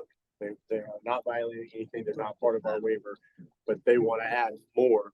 And then then that'll be, right? That's what we're approving. And the ones that Ted saw where the construction origins, as Bob is indicating, those are within the 25 feet as the gentleman from the town was there, the other falling into the water as he did that, yes. Questions? How much further are they looking to extend? Would you answer that, please? How much further, he asked, how much further are you looking to extend? He didn't understand. yes, we are.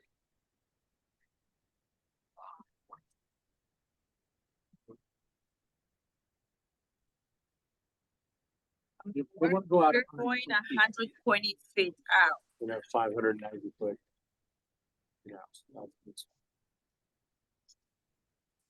It's an extremely wide canal, as you've been there. Okay. So one of the issues again, and everybody has their own interpretation again, is understanding that there was a disconnect between renting this out. So we have that representation. I appreciate that. Questions from the public, please. Feel free. Come on. So I am a resident in the area. State your name, please. My name is Ross Eckert. The area broadly is Victoria Park. It is a lovely community. We moved there years ago. We have young children. There is a portion further up on 20th Avenue, closest to Sunrise, that is zoned for this type of usage, for docks to be rented out. They do that appropriate. Correct. South of this area, and the house is bordered on that is zoned something RSC. That is, and also if you look at it is a company who owns this house. They do not have homestead. They are not living there. If you drive by it, as many of you have, you'll see that on the side of the yard they have cleared and paved out. Google actually shows that as a street now. There's regular traffic of individuals going back onto the property outside of that. This is a clear effort to circumvent zoning within the Fort Lauderdale area, turning our neighborhood into commercial yachting. The noise suppression The headphones. I don't hear you. Around, there are several older folks who are not able to attend. But I can't see the text. I told you. Homes continuing to be bought there, and we want people to come and live in the neighborhood. We don't want people to come and then rent out dock slips as a result of it. I have two questions and concerns. The petition that we received for tonight indicated that some of the construction had already taken place and that some of the permits were retroactive. So I'm slightly confused about that. But my understanding, and to your point, there is a barge that's out there that is building out into a waterway. And I also question why someone would need 120 feet when they only have a yacht that is 95.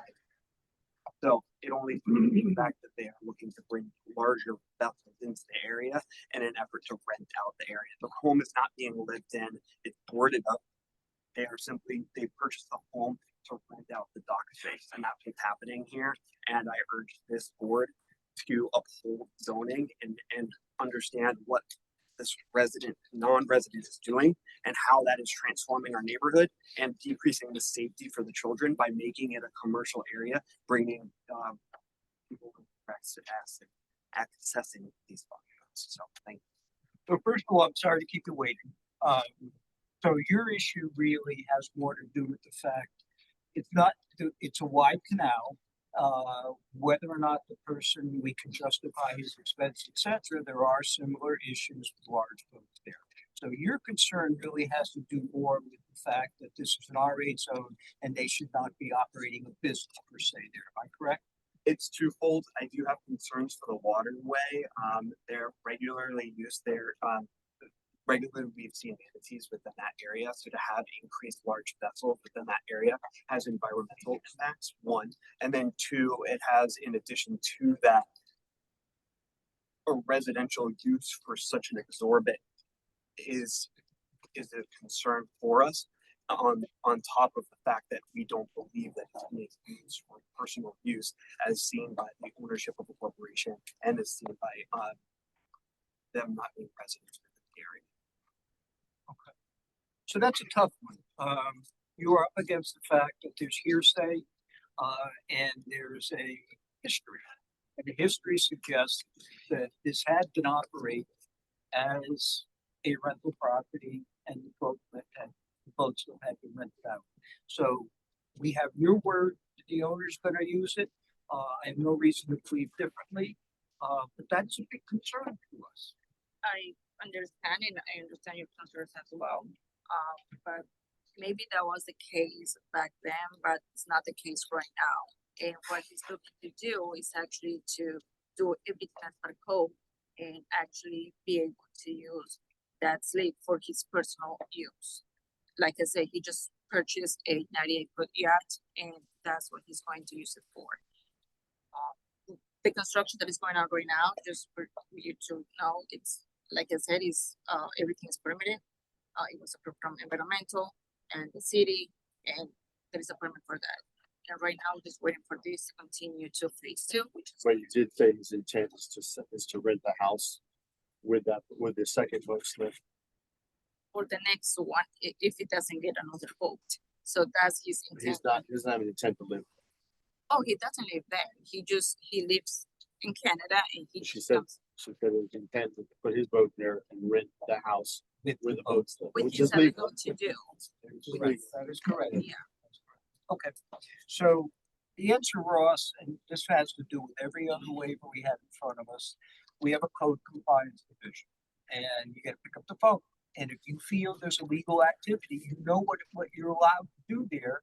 There's only so much we can do. We have no reason to believe that the representation by Alejandro is incorrect. We have to buy that. So it's gonna be incumbent upon you, police it. And if you see an issue there, you're gonna have to call code. So I have a question, just a clarifying question. On the notice that was provided, it said this was a retroactive request. So I do want clarification on what is currently structure that is in place. That is that permitted and zoned or? Let me pull up the notice, okay? Thank you.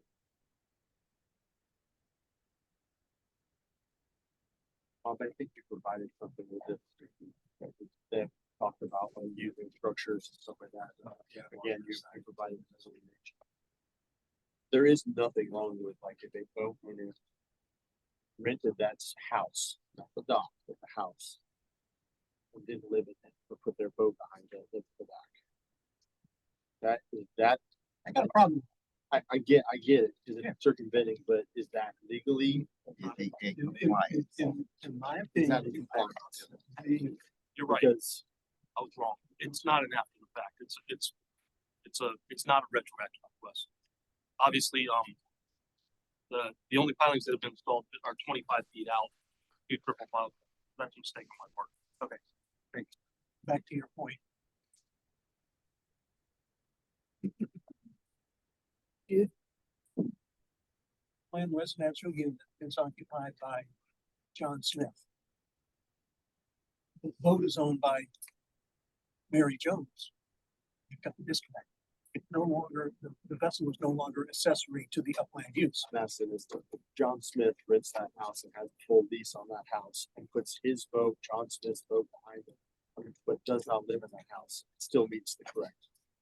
It still meets the code and the law that says, right? If he owns the house and the house is vacant. Yeah. Okay, and he comes down a couple of months from Canada, that's okay. No, That- no, I'm saying, okay, let's just say this guy has a business. Yeah. He bought this house to put his 90-foot boat. Yeah. Then he rents it out to a person who has a big yacht that needs to put it somewhere. That's enough. And then, but that person rents the house and has a legal lease on that house. Okay. And then puts their house, but The they owner don't, of the vessel is leasing the house. That's okay. and he doesn't live there, and no one lives That's Yeah. okay. Okay, that's my question. Sad but true. Yeah, there's no Direct legality. causal link between the vessel and the. Yes. Yeah, CC. because having a lease on the house and your name on the boat means You know, that it's. the scenario that I considered at one point in time was that the house was being leased to John Smith, but the dock Right. was to Mary Jones. We know that's That's 100%. this case, and Andrew, you help me out on Yeah. this a little bit. This case was in front of the city commission, was it 2021? 2019? And it was, they denied the waiver on a vote of five to deny, 0 in support. Because as the testimony revealed, the vessel was being used for charter purposes in addition to. Once you cross the line into the charter, now you're into a commercial use. That's a whole nother. Yes. And it was interesting because I think that was the owner's other large vessel, was on Abigail Rasmussen 136 or something. That he was chartering out and that was what was concerning. What was that? Andrew, can you repeat that, please? Sorry, I didn't hear you. There was a concern back in 2019 that Bob just brought up, that there was some chartering taking place at that location. They had come to the board for a waiver and received a recommendation for approval for the same installation, 120 feet out, some triple pile clusters. The board saw no real concern navigation wise. When it got to the commission, a neighbor had done some research and found that there was an advertisement for chartering. Same owner. No different owner. Same owner. Yeah. Same owner. But apparently it was the owner's boat. The owner's captain was representing the item. Right. And This owner does have a history. there was some chartering that took place in the past from there. So that's a commercial application in the residential zoning that was concerned to the commission. Yes. No, you're saying it's the same. Same owner. Same. Yeah. Same owner. He was denied because of this. At the commission level, he was denied. We approve. But I don't know that we do about the charter. Correct. That's correct. But it's different now. Circumstances are different now. So the representation is that they are aware of the fact that it's an RS8 zone. We have a representation from, excuse me, we have a representation from Alejandro that they're not going to rent it, etc. So we have that to go on, and that's all we have to go on. What's next, man? You guys have a question? Anybody else? Yes, Steve, I think you pointed out before, it's still operated on faith. I mean, assuming that everything is the way it will be, but it doesn't always end up that way. In the picture, you've got 130 sitting there on the side. That gentleman owns the house, he owns the boat. And he owns the big house over on Sunrise. He doesn't rent out the part of the boat or anything, and well, that's what we'd like to see here. So Barry's talking about the property next door where there's a 130-foot Westport and a small boat on a lift, etc. And Barry's point is he's doing exactly what he had promised to do when he's playing by the rules. And again, no disrespect, we have no reason to believe. Correct. But That next door property, you got a waiver in June for their pilots. It was recently, it was recently, I'm not May sure. of 25. The neighbor? Yeah, yes, we got that one a few months ago, that's 738, that's his neighbor. Yeah, we actually have letters of support from neighbors on each side as well. Once again, I know for the kids we say is that's good, but right now he's just trying to do a different code and, to be able to use his sleeps. So do we have letters of objection as well, Andrew? There was one letter of objection from a party across the street. I have a copy of it. I think we're Was that your letter? No. What? No. I enjoy this, but I don't need to get anything, Lisa, but I enjoy, but the idea is saying I'm doing custom community service. I have a say in what goes on. I know the inside of what's happening. I know the people. Anybody's on mute. Dr. Pickleball, we can hear you. Thank you. Yeah, that was the objective from that neighborhood, that there was a lot of commercial activity going on there, different boats coming and going, repair people coming and going, working on boats. And apparently one of them damaged the guy's wall and another one urinated on it. So we have a letter, of objection from Alexander Johnson. He said, I'm writing to oppose the granting of variance after the fact, permits for 1,620-foot docks at this single family property, variance further increase of legal use, etc. Yacht, and he's saying the same thing. Yacht crews and employees at the property are regularly drunk, disorderly, publicly urinating on neighboring properties, fighting in the street, and on one occasion deliberately driving a car through my front yard, thus constituting a nuisance. While the north end of the 20th Avenue permits commercial use, this has obviously not. My understanding is this request has been previously denied and the owner has proceeded with extension in violation of the city's order. We are not saying he's in violation of anything, but it's up in front of us, guys. Court, you have a question? Can I have just a point of clarity? Please do. I don't think it was super clear earlier. If the boat is not registered to the owner of the house, that alone, not a violation nor evidence of dock rental. I do. Want to clarify that for everybody. The boat does not need to be registered or even belong to the home. That is So if not my dock father wanted to put his boat behind my house, then he 100% could do okay. that. Yep. Or The- my friend, The as long as I action- don't make him pay for the it. action that is illegal is the exchange of money for the slip. But you can, if I don't have a boat and I want you to have a boat at my house for free, totally okay. Where do you live? Yeah. So Marco, kind of playing devil's advocate here, which is what I like to do. Are we to believe that the current owner, still from 2019, from the objections of the neighbors, seems to be conducting the same behavior, perhaps that was being conducted back then? And he simply has lots of friends with really big boats. He lets them use the slips for free. That's always been historically the issue with enforcing dock rental. It is one of the hardest codes in the books to enforce because, again, you my don't, brother. it doesn't need, yeah, it could be your friend, it could be your coworker. As long as there's not an exchange of money, there's no violation. Right? So we often, whenever we do cite it, it's usually because of an advertisement. We can find an advertisement for it. All we can do is force them to remove the advertisement because that's as far as we know. But Same issue with the VRBO, I get it. I just want to clarify that. I think. Yeah, I don't fully agree with your interpretation, and I discussed it with Anthony Fajardo and with Muhammad. They agreed with the memo that y'all were provided with. What you're talking about is an ability to get a special magistrate to find it. And without the exchange of money, that makes it difficult. But in the abstract, if the vessel and the occupation of the upland unit are in two different entities, okay. And I'm not talking about you owning the house and your father puts your vessel there. This goes back to discussions all the way back to Bob Cox many, many years ago.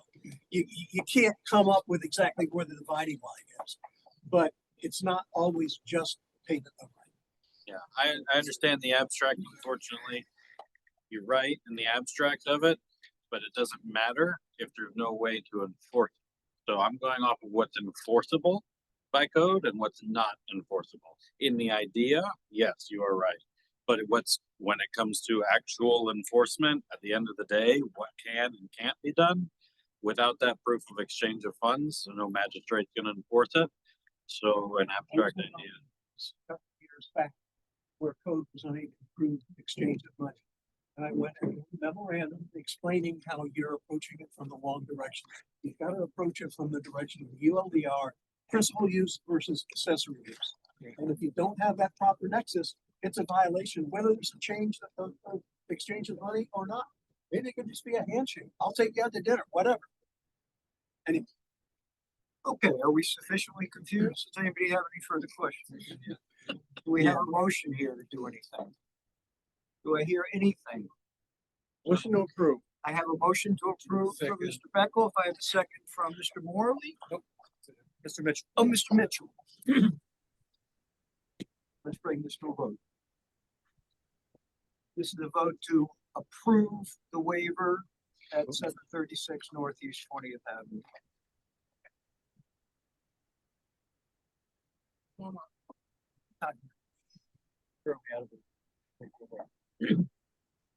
Right, we can sell.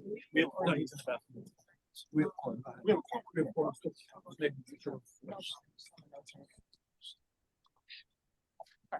Mr. Washington? No. Rickon, No. Brunel? No. Hobart? Dunbar? Yes. Mr. Flanagan? Yes. Mr. Planks? You, yes. Yes. Mr. Lynn? Yeah. Rabatsky? Yes. Wendell? Ware? No. Mr. Morley? No. Mr. Mitchell? No. Mr. Day? No. And Chair Whit? No.